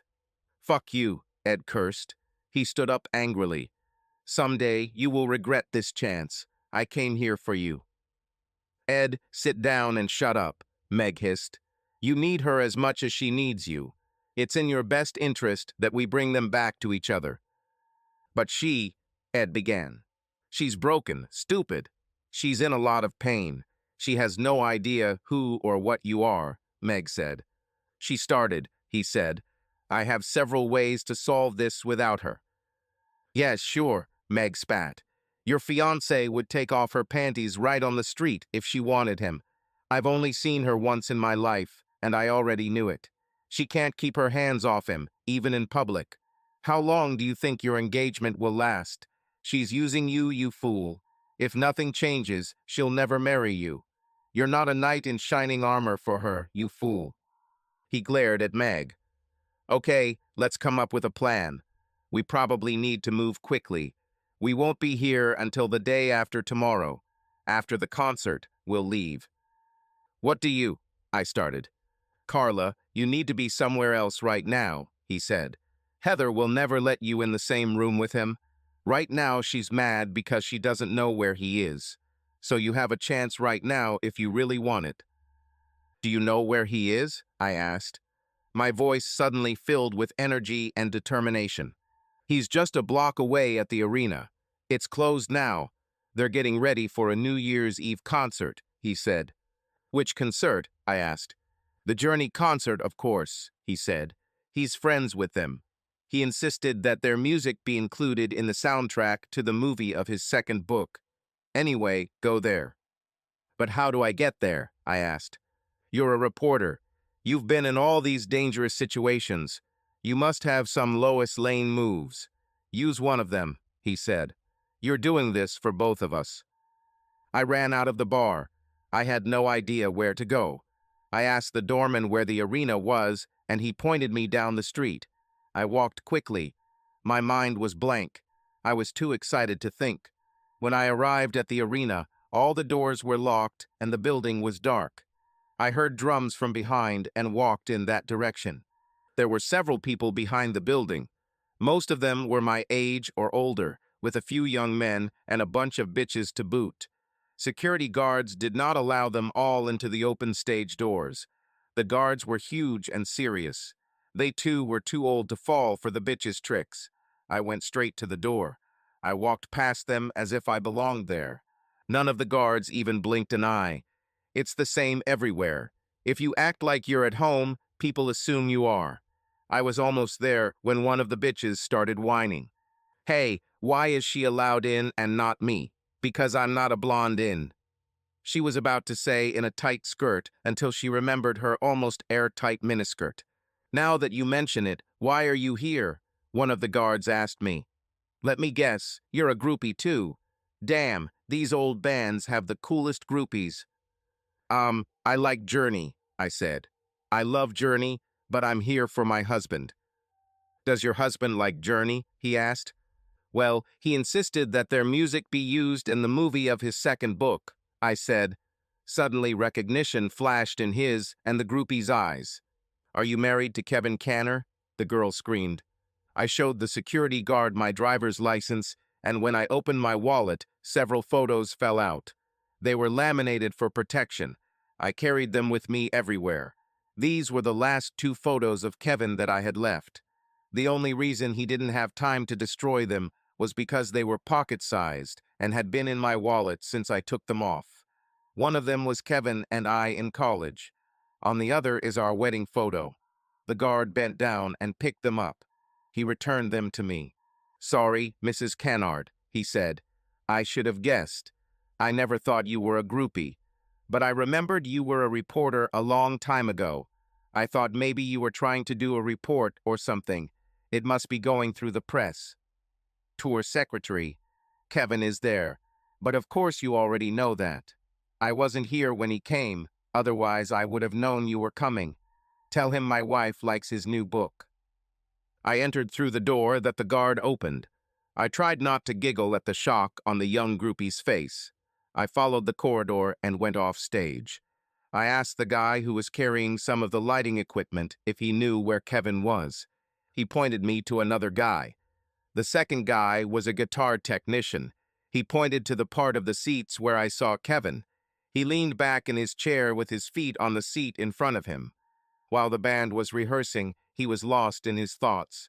From a distance, it seemed that his eyes were closed. Then everything came flooding back to me. The man I love most in the world was halfway across the huge room, and there was nothing stopping me from approaching him. 6 years of pain brought tears to my eyes. I walked around so he wouldn't see me. Then I slowly crept up behind him. The band started playing one of our old favorites, Separate Ways. The song was called Worlds Separated, and it really summed up what was going on between Kevin and I. Two people who were madly in love with each other but could not be together. We were worlds apart. I never liked this song. When Kevin and I were together, I preferred songs that were more upbeat and uplifting. As I crept closer to Kevin, Jonathan Cain began playing the intro on the keys to a song that always upset me. Hearing her live again after all these years was a shock. It was almost as if Journey were playing the soundtrack to our lives. It's funny, Journey was one of the things that brought Kevin and I together, but I haven't really paid attention to it in the last 6 years. They had a new singer. He sounded exactly like Steve Perry. It was a mystery, but they were still trying to understand why something good could hurt so much. He sang. I felt every word he sang. It seemed like every syllable he sang was for us. Caught on a one-way street, the taste is bittersweet. Love will go on somehow, somehow, he sang. That last line has been my motto for the last 6 years. The screech of feedback and some guy dropping a trumpet on stage brought me out of my trance. It reminded me why I'm here. Luckily for me, Kevin was so lost in his thoughts that he didn't notice me. I walked over and sat behind him. He seemed to be talking to himself. At first I smiled until I realized that he was talking about me. I almost turned around and left. All these years I thought Kevin had moved on. His affairs with all these women hurt me, but we were no longer married, so he could do whatever he wanted. But now I saw that it was just Kevin's way of trying to move on, and somehow, like me, he was stuck in the past. Kevin couldn't get over our separation. His words, his questions thrown at the universe, angered me. Before I could stop myself, I answered him. Jessica said it best, Kevin, you're just stupid, I said sharply. I never loved Jerry more than I love you. I never loved Jerry at all. You were everything I wanted from the very beginning. You were always attractive to me, and I love you, stupid. I never cared if you were successful. Or not. Kevin, I didn't have time to finish. He turned as if he had been scalded with boiling water. The kind, sympathetic eyes I had always loved were twisted with anger, and his face became a mask of rage. He stepped away from me until he came across the row of seats behind him. His hands clenched into fists and then relaxed. He exhaled and inhaled slowly. Then he turned and walked away from me. Kevin, where the hell are you going? I screamed. Anywhere but here, he said. Kevin, I love you. There's never been anyone else, I said. He looked at me with something like longing in his eyes. Then he shook his head and the anger returned. Jerry wouldn't agree with that, he said, and he started to leave again. I was furious. My life and my happiness, all rolled into one, was leaving me without even giving me a chance to talk. He didn't want to listen to me, but I was going to make him hear what I had to say. As he walked out into the open space, he waved to the group, and to my surprise, Neil Scon waved back. My husband was truly a friend of our favorite band. The problem was that while I stood there marveling at Kevin's friendship and how far we had come, Kevin was putting more distance between us. I started running around the empty arena after him. Kevin didn't go back the same way I did. He would have to walk past me to do it, and he was clearly running away from me. On the one hand, I could understand how he felt. If someone hurt me as much as I caused him, I would try to avoid him too. But he should have realized that what I did was not intentional. I was just caught up in the joy of knowing our friend wasn't dying and a lot of alcohol. My biggest mistake was not staying away from Jerry after that first kiss. Actually, that's what I did. I stopped working with him. But none of this mattered. I followed Kevin out of the building. The building ahead was dark and empty. The doors were locked, but from the inside. All I had to do was push the door, and it locked behind me again. Kevin was only a few yards away. It seemed as if he was waiting for me. As I turned the corner following him, I wasn't paying attention, and suddenly I felt pain in my shoulders.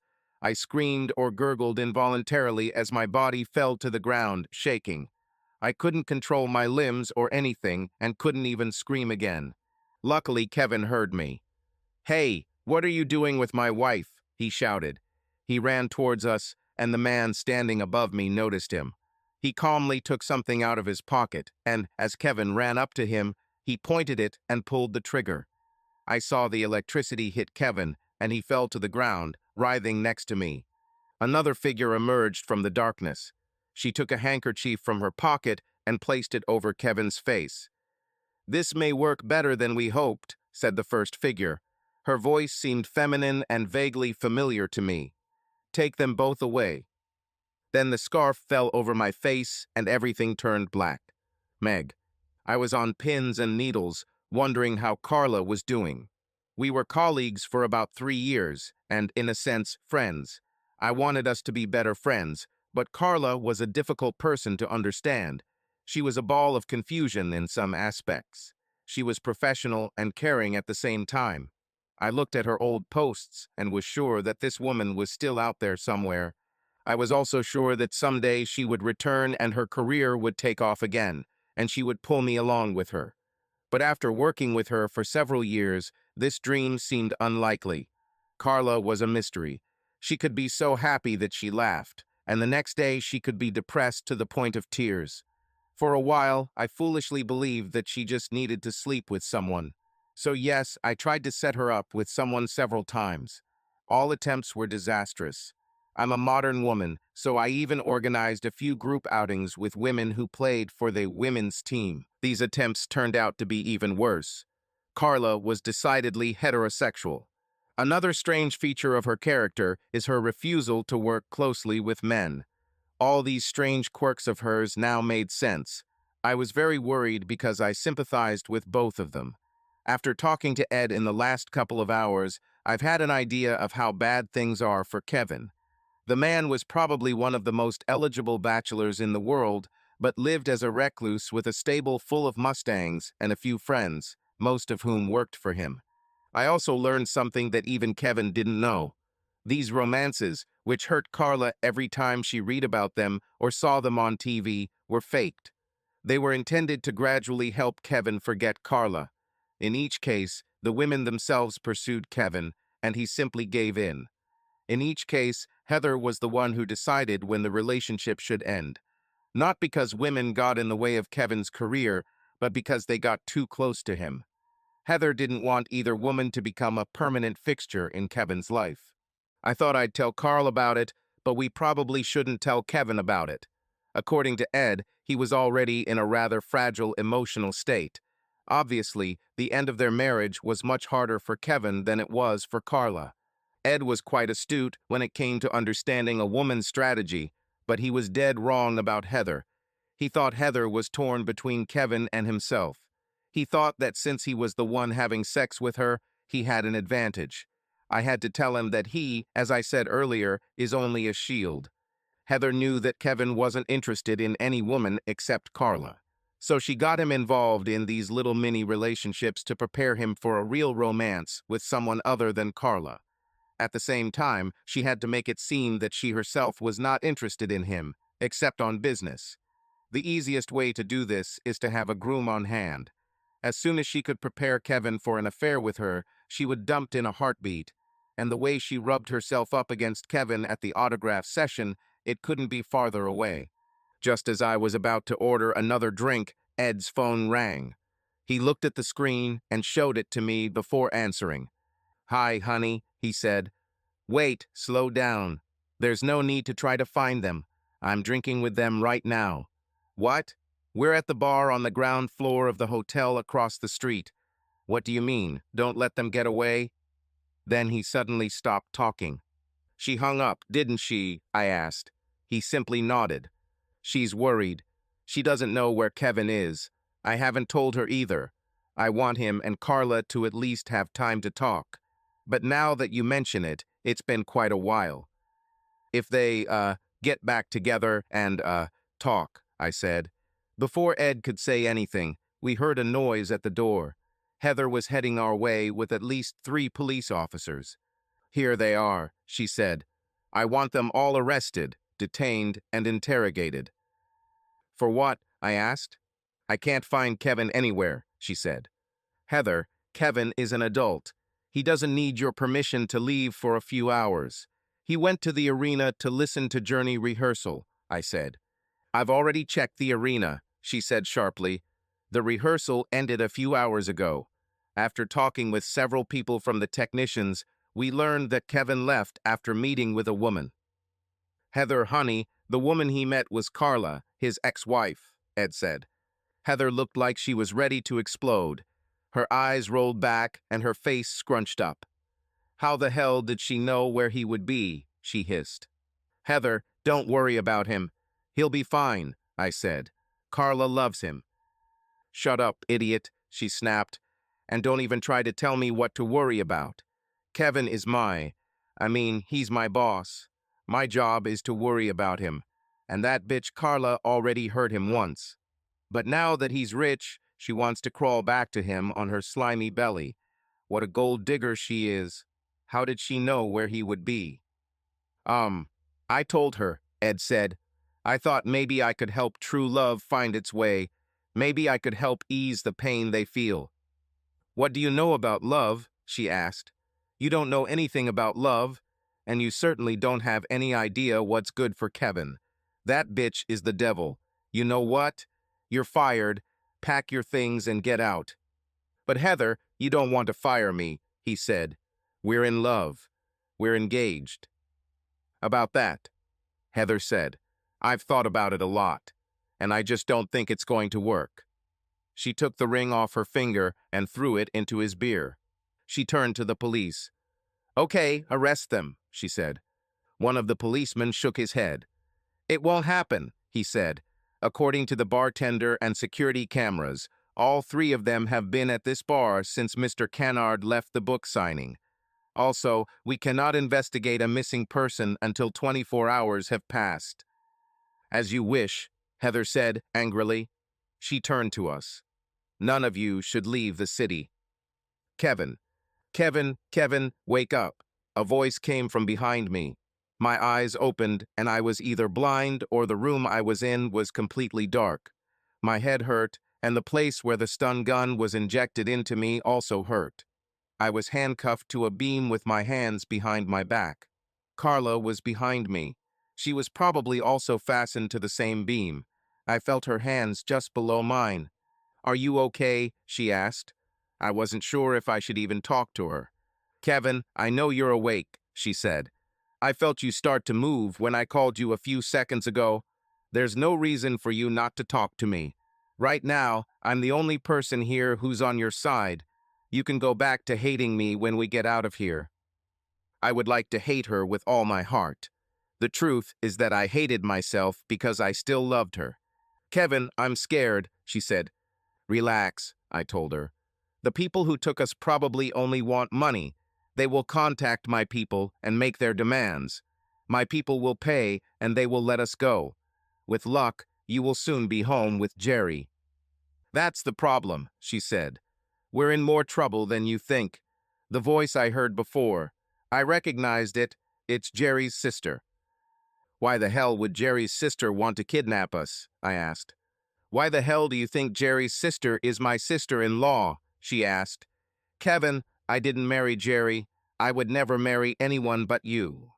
So you just have everyone else while you're married to me, huh? I asked. I guess that makes me kind of super stupid.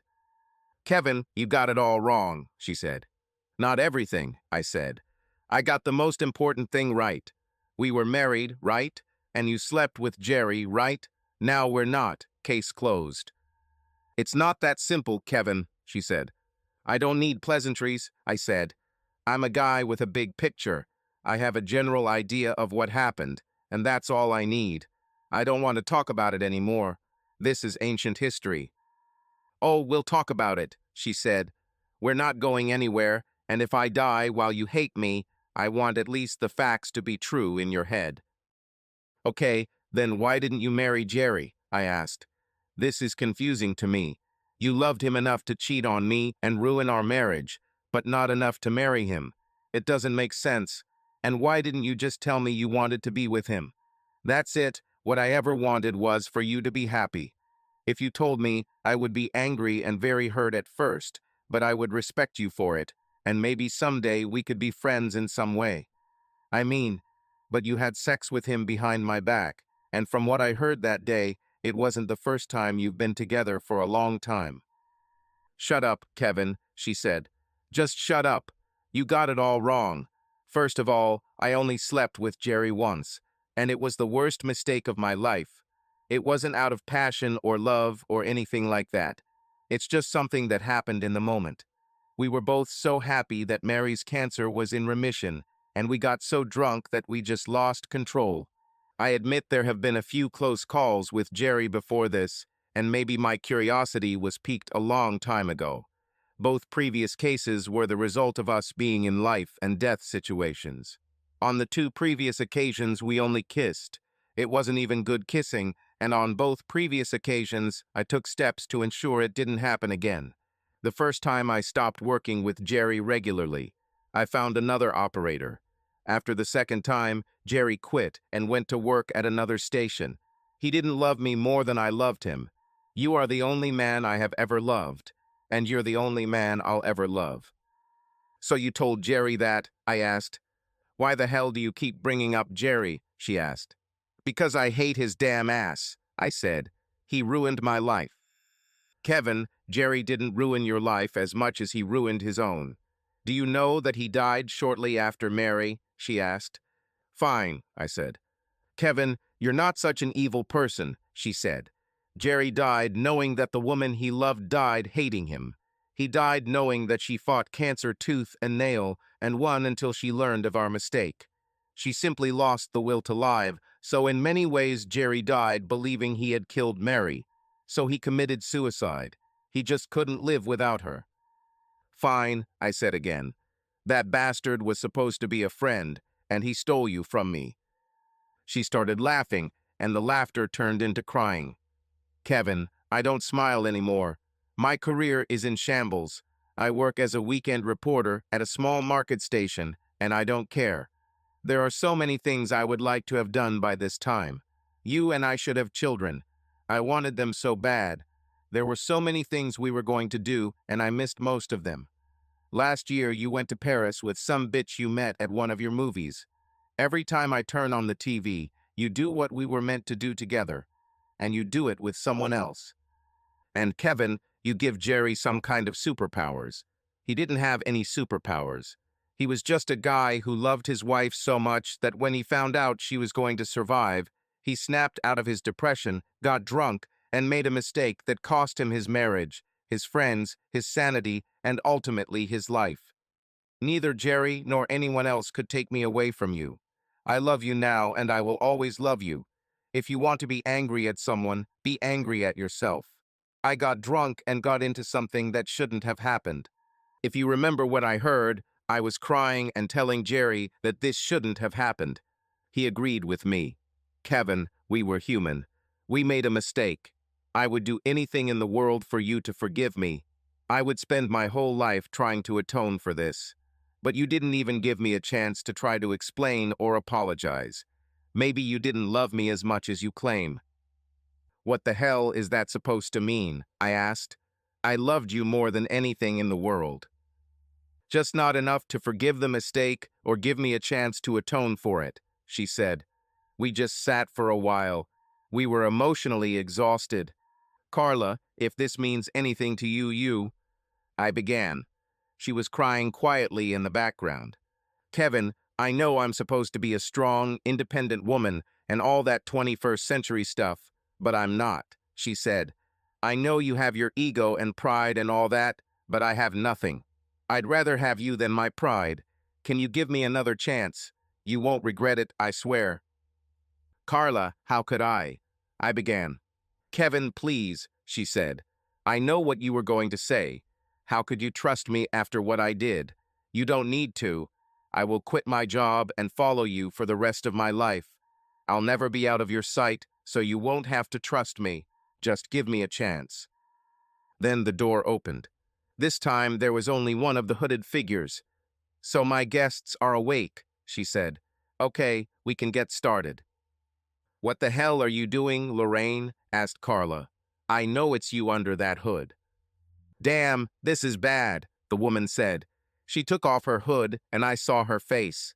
I had never met her before because although I knew Jerry, I was not as close to him as I was to Carla.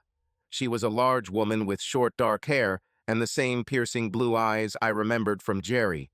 In fact, it was impossible not to notice the similarities between them. Her facial features were exactly the same as Jerry's.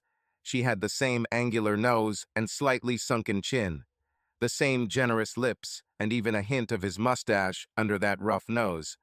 Jerry never struck me as a particularly handsome guy. He wasn't the type that women run after waving their panties. But the same traits that made him just a guy were cruel in a woman. She looked like a man in women's clothing, or, at best, like a transvestite. If she won the Olympics, every other country would require a DNA test to prove gender. "I'm really sorry that stupid bitch exposed me," she told me. "I really like your books.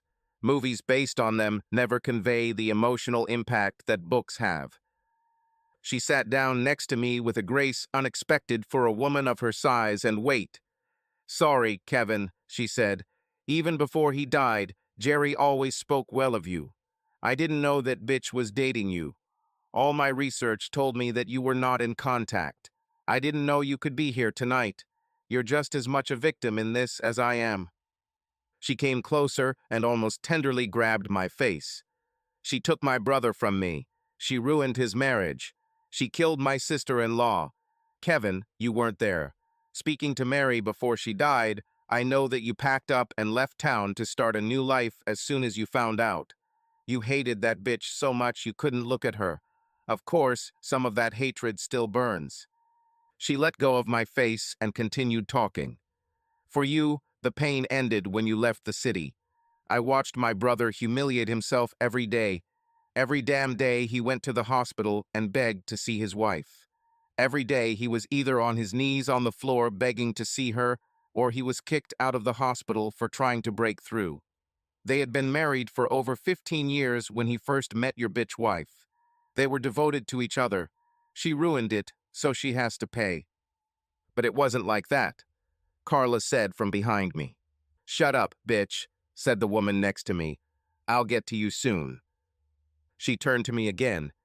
"Kevin, you could help me, but I would need some proof that you are on my side. I need you to do something that will put you in jail next to me if we ever get caught. This could be our way of getting revenge on her once and for all." She looked into my eyes as if she could read my emotions there. "Think about it, Kevin," she said, getting up from the floor. "I need to go and get everything ready. Either way, I won't be here in 2 hours. I'm heading towards a new life just like the one you built, Kevin.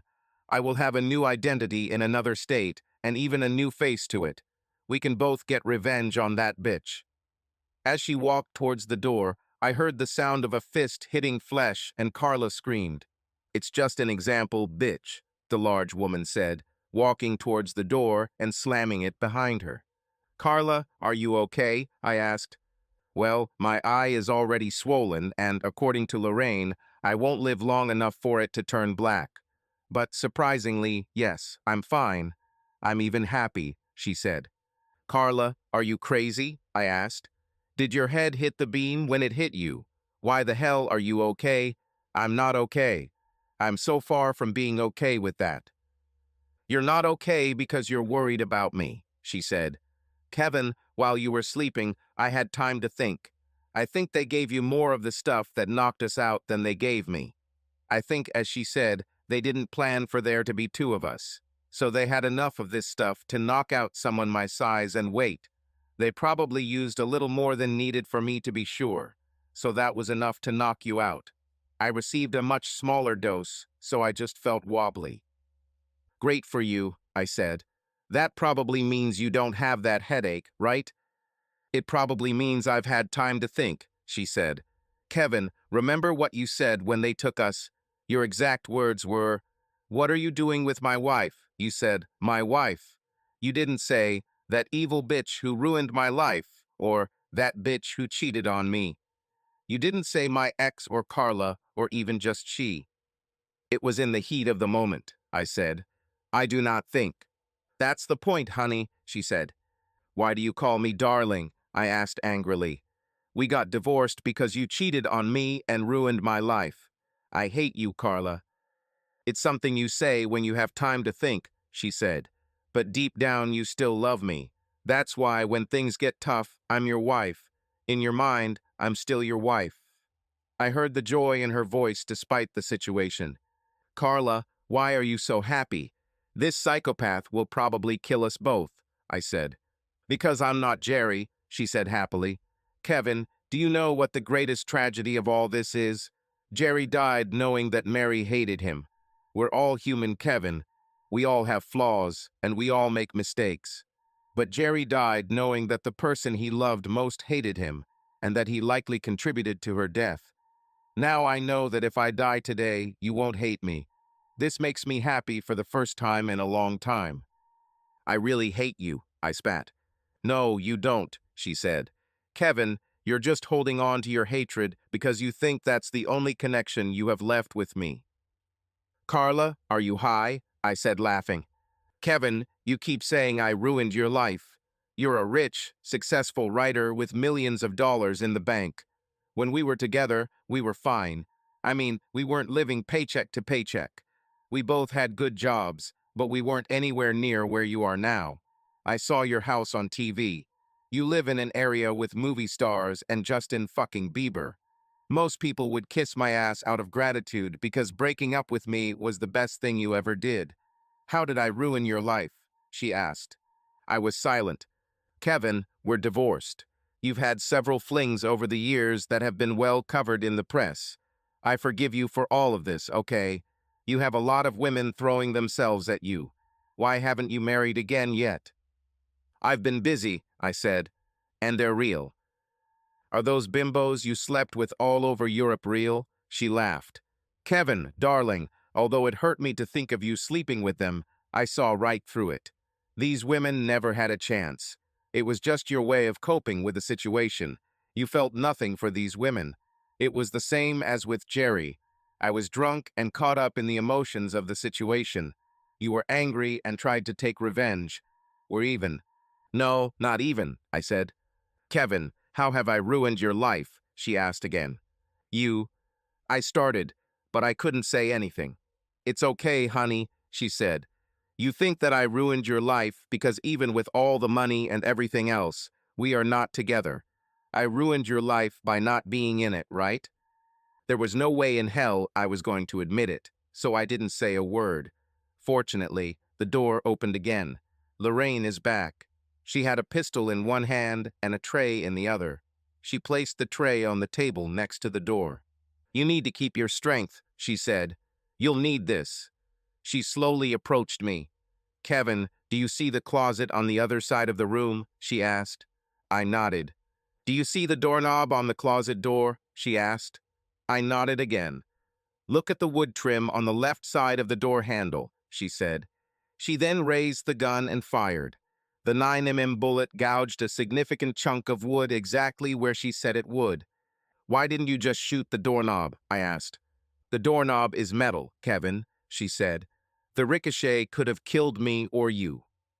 Or Carl, I said. That bitch is dead anyway, she laughed. So it wouldn't be a big loss. Her actions told me two things. First of all, she was an excellent shot.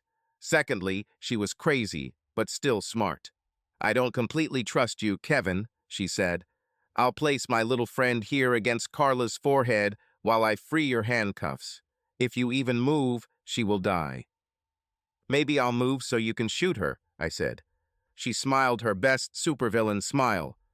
Then I'll put the gun to your forehead, she grinned. And so she did. She held the gun directly to my forehead while releasing the handcuffs with her other hand. Kevin, your handcuffs are free. I'll leave the key on the floor next to you. Don't move until I'm out of the room, or I'll kill you. Once I'm gone, you can free yourself from the cuffs, and you too can eat. As soon as the door closed, I was freed from the handcuffs. I opened Carla's handcuffs, and she stood up. As soon as she was on her feet, she pushed me against the wall and started kissing me. The first kiss was cautious. The second one was more persistent. I pushed her away and stared at her. I hate you, Carla, I said. Then why did it take you so long to push me away? She asked. She approached me again, holding out her arms with obvious hunger in her eyes. Carla, we are in danger. They are going to kill us, I said. Let's go out with a bang. She smiled. Even as she spoke, she unbuttoned her blouse. Let's not die at all, I said. We just need a plan. Carla walked up to the table and looked at the food. Naturally, it was McDonald's. There were also 2 bottles of water on the tray. Carla, don't eat this, I said. It's probably poisoned. Okay, I'll just drink water, she said. I knocked the bottle out of her hand. This water is also poisoned, I said. Kevin, you're paranoid, she said. The seal is not broken. I picked up the bottle from the floor where it had fallen. Look, I said. I turned the bottle upside down and squeezed it lightly. A small stream of water rushed out. She used the syringe above the water level, I said. If you squeeze the bottle while it's standing, you'll never notice it. I poured the water from the bottles into the sink, leaving a little at the bottom of each. I was hoping Lorraine would think we drank them. I was racking my brain trying to figure out what her next move would be. About half an hour later, she returned. She shot at the walls several times to drive us away. Then she wheeled a mobile tripod with a video camera into the room. Okay, let's get started, she grinned. Kevin, this is where you prove your loyalty. I searched my soul and decided that you are the one who was hurt the most by this bitch. So I'll give you a chance to survive. Behind this door are 4 guys relaxing and eating the same food I gave you. They are my plan B. You are plan A. What do you want me to do? I asked. Originally, I was going to force these 4 guys to have sex with her and then put a bullet in her head. They would have had to kill her to avoid a life sentence, she said. I'll give you the same chance. Think about it, she said. Think about how she cheated on you. My brother probably wasn't the only one. Fuck that bitch, and then get back at her for how she humiliated you, or I'll kill you too. I have no choice. Kevin, you can go back to your cozy life as a writer, or you can die here today. It's funny how if you die, your book sales will probably double. I started. Don't worry, Kevin, Lorraine said. The water you drank was poisoned. It was something like a new female Viagra. It doesn't affect you, but Carla will probably take anyone she meets now. This drug is so strong that she is probably already eager for you to take her. What a bitch. There is also a drug in the water that makes you more likely to follow orders. You will do it, so don't resist. Come on, Kevin, forget about that fat cow. I want you to take me, Carla said from behind me. I turned to look at her, and she was unbuttoning her blouse. See what I'm talking about? Lorraine laughed. This bitch is so stoned, she'll probably attack anything cylindrical. Carla rubbed her hands on my sides, unzipped my pants, and whispered in my ear. Kevin, we're not stoned, she whispered. The next moment, she started giving me pleasure. Then she pulled me towards her. Take me, Kevin, she said lustfully. Yeah, take that bitch, Lorraine said from behind the camera. I noticed that one of her hands was still holding the gun towards us. Then she started having sex with me. Okay, that's enough, Lorraine shouted. I should have guessed. She shouldn't have enjoyed this. I should have realized that a bitch like her just wants to get fucked. I took a chance based on what I saw. Lorraine, do you want to be next? I asked. Lorraine's eyes rolled back.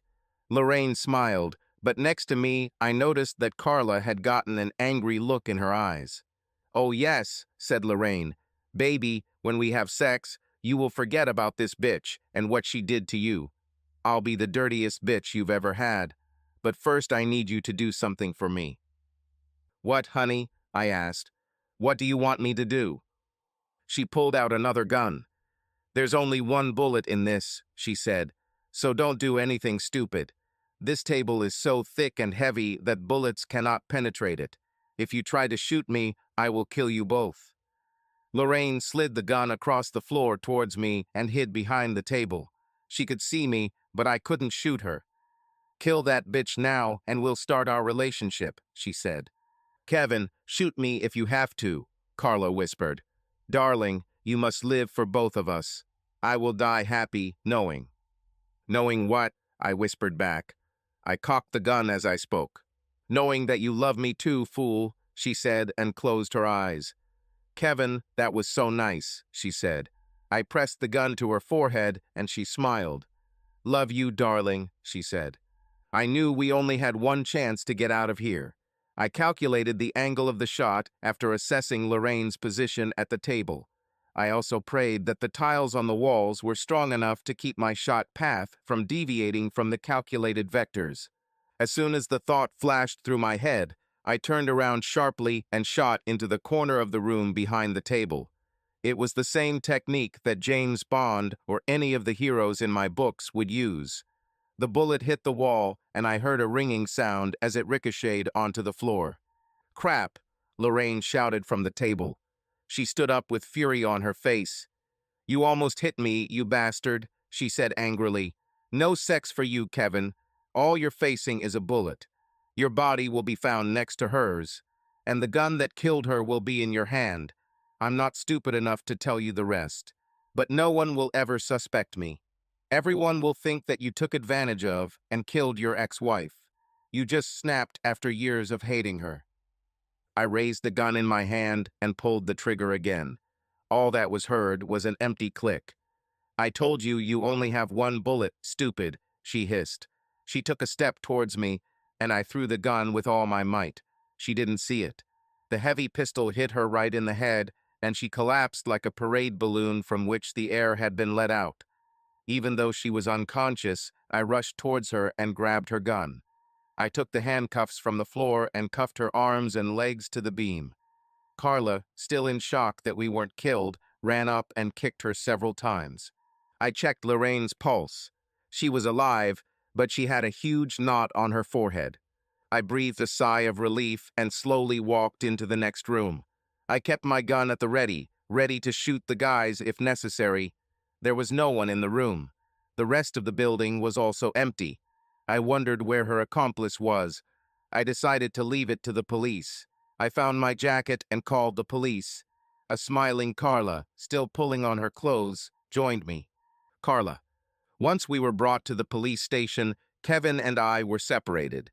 We were interrogated separately, and our stories were compared.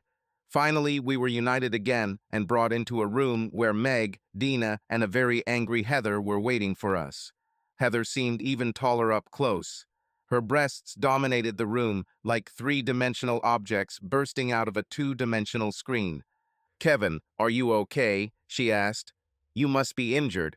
I'm taking you back to your hotel immediately." "We still have a few questions for him, madam," one of the detectives said. "He's the victim here," Heather said sharply. She was back in guard dog mode.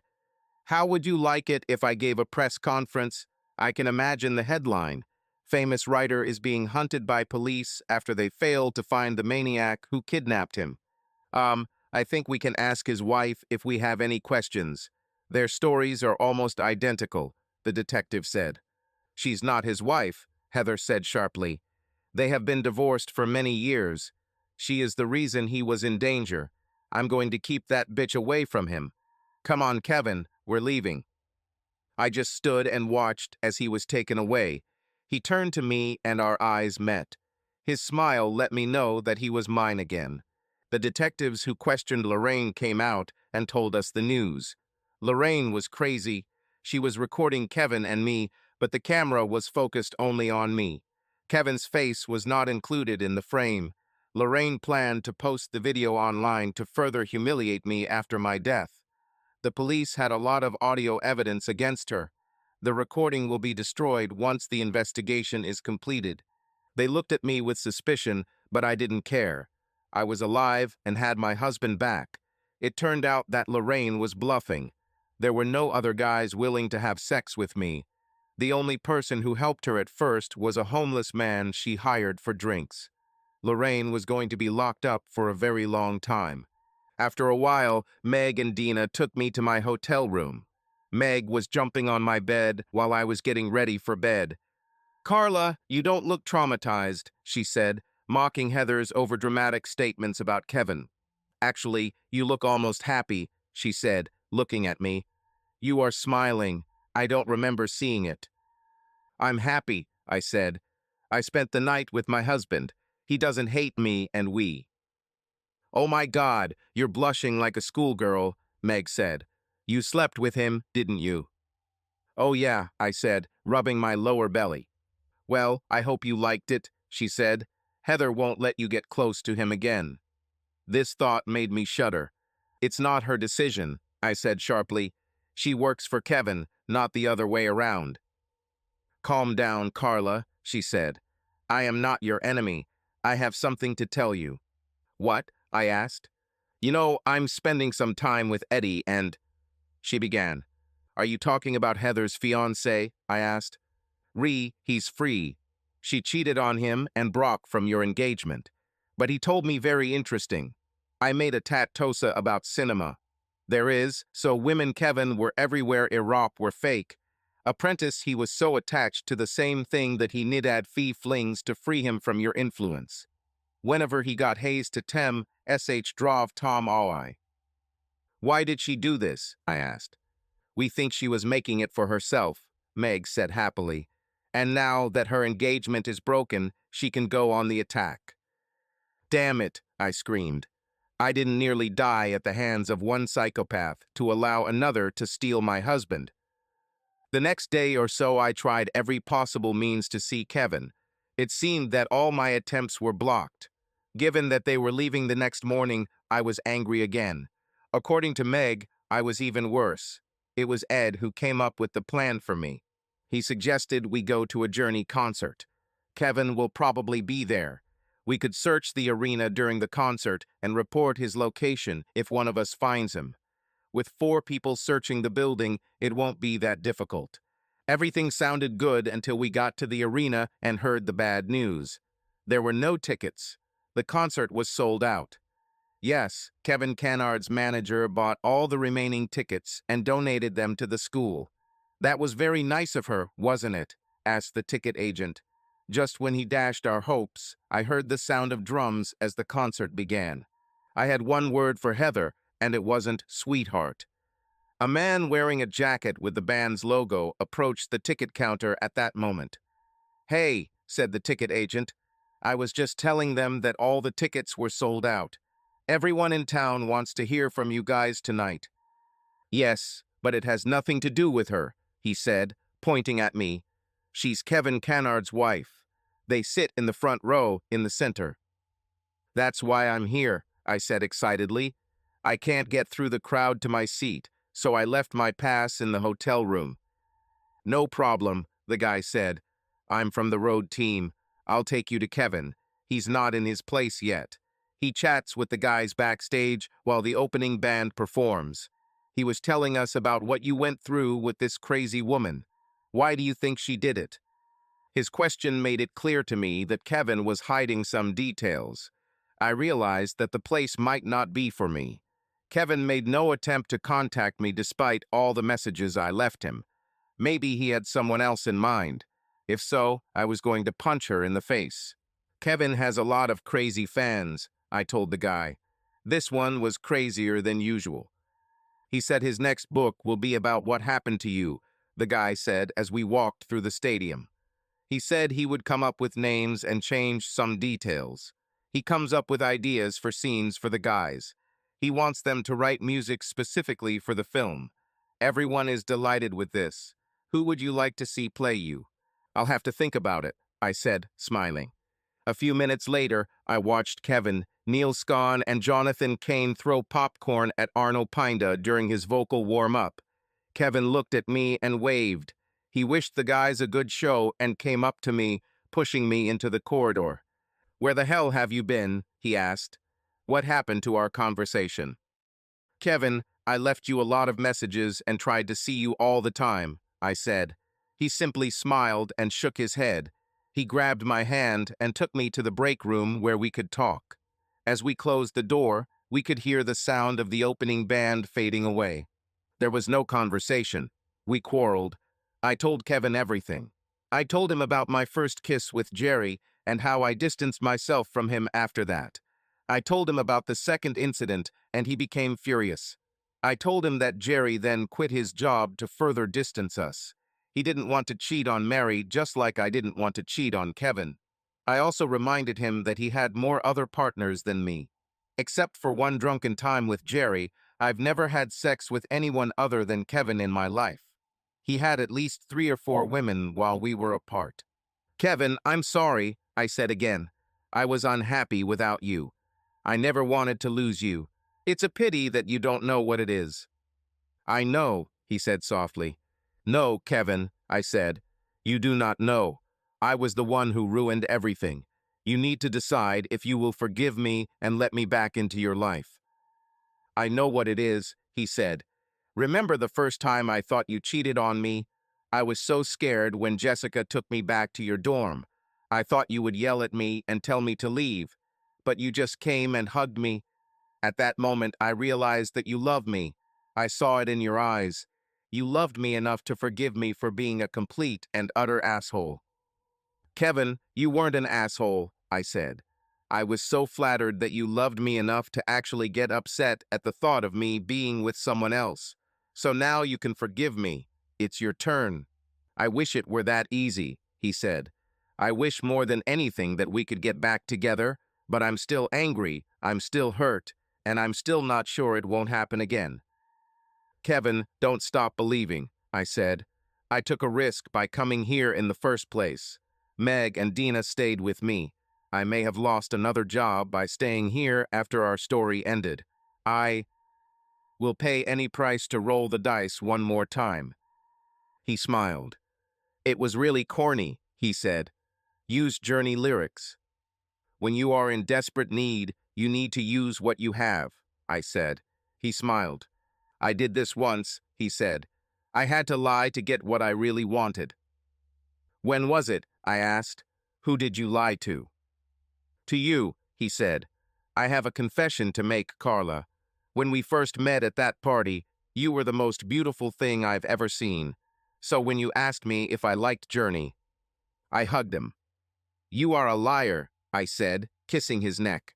Come on, the show is starting. Apparently, we argued longer than we thought. The band had already performed a few songs when we got to our seats.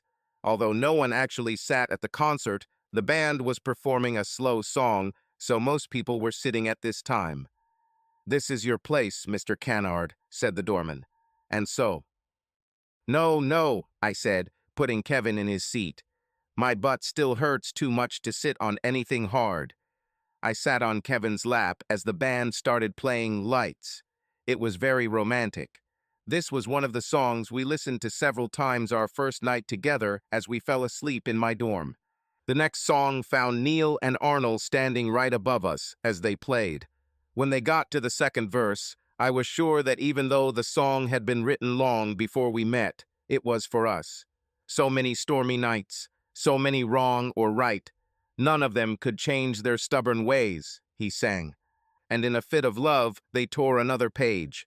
The struggle is worth the love they keep. I smiled, remembering our argument a few minutes ago.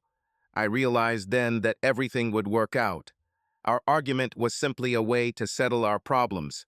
I smiled again as they walked to the edge of the stage, so close I could almost touch them. One love lights a fire. One heart burns with desire. I wonder who's crying now, he sang. Two hearts born to run. Who will remain lonely? I wonder who's crying now. The music washed over us like a wave, washing away all the pain we had been through. Incredibly, I got what I wanted most.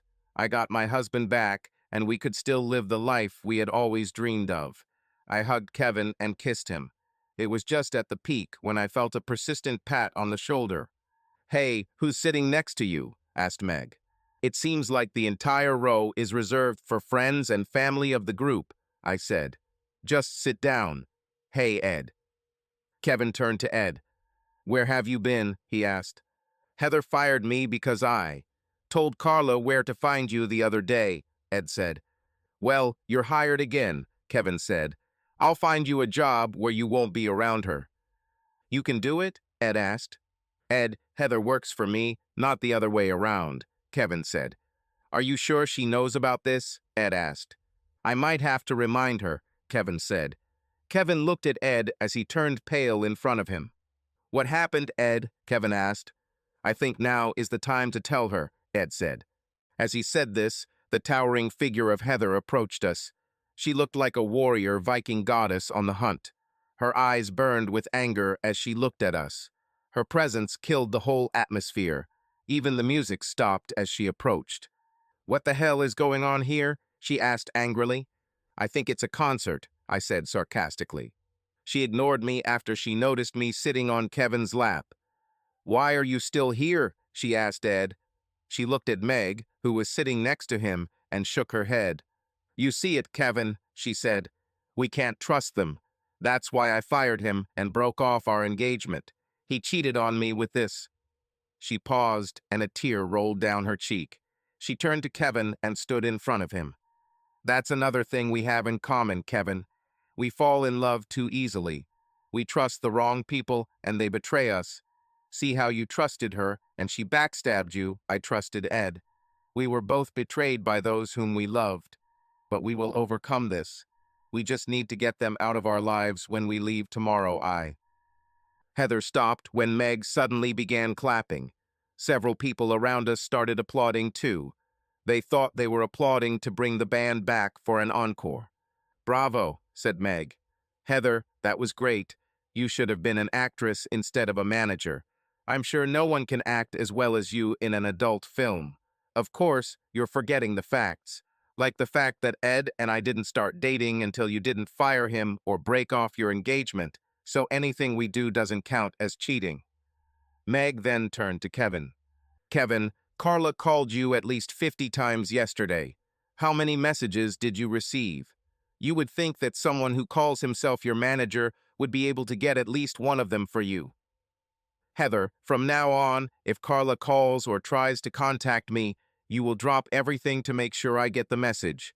From now on, actually, since 13 years ago, Carla is the most important thing in my life," Kevin said. Listening to his words, I was so happy that my heart was ready to explode. Heather lost her composure. "You are crazy," she screamed. "Do you realize how hard I worked to keep that bitch away from you? It cost me almost $10,000 to buy out all the remaining tickets to this dog and pony show. I'm not going to just give up and let her take my place. I'll rent her an apartment and you can visit her when you have time, but that's all I can offer her." "Heather, you're right," Kevin said. "It just won't work, so you're fired." Heather's mouth opened and closed, but nothing came out. Then she finally started making sounds. You said, was I fired?" Kevin turned to me. "Okay, past and future Mrs. Cannard, what do you suggest for the rest of the evening?" "Love, touch, and hug," I said. He shook his head and smiled. "As you wish," he grinned, playing with me. "I'm forever yours, right?" I smiled. "God, I'm happy," I said, breaking our journey song sequence. "This is the first time in a long time that I'm not alone in a room crying for you. Tonight I'll be in a room, but I won't be alone because you'll be there and we won't cry."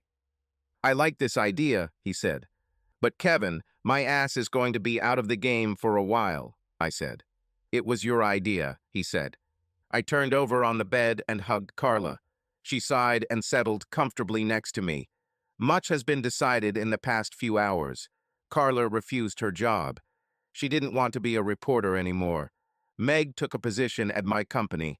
She will be my new media director.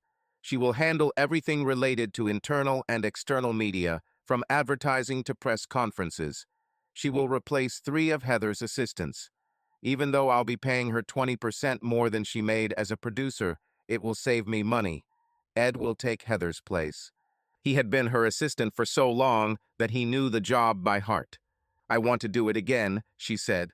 "Today is New Year's Eve, and I know how I want to celebrate the new year. But this time it's really important." She took my hand that was wrapped around hers and placed it on one of her breasts. "Carla, you're killing me, honey. We have all the time in the world to enjoy each other," I said. "Kevin, I love hearing you say it, but we don't have much time. We're 35 years old. Our window is closing. I'm so happy I could burst, but at the same time, I want to have a baby. Damn, I want kids, and as I get closer to 40, I'll have fewer and fewer viable eggs, so get back to work," she said. I swung my leg over her and smiled.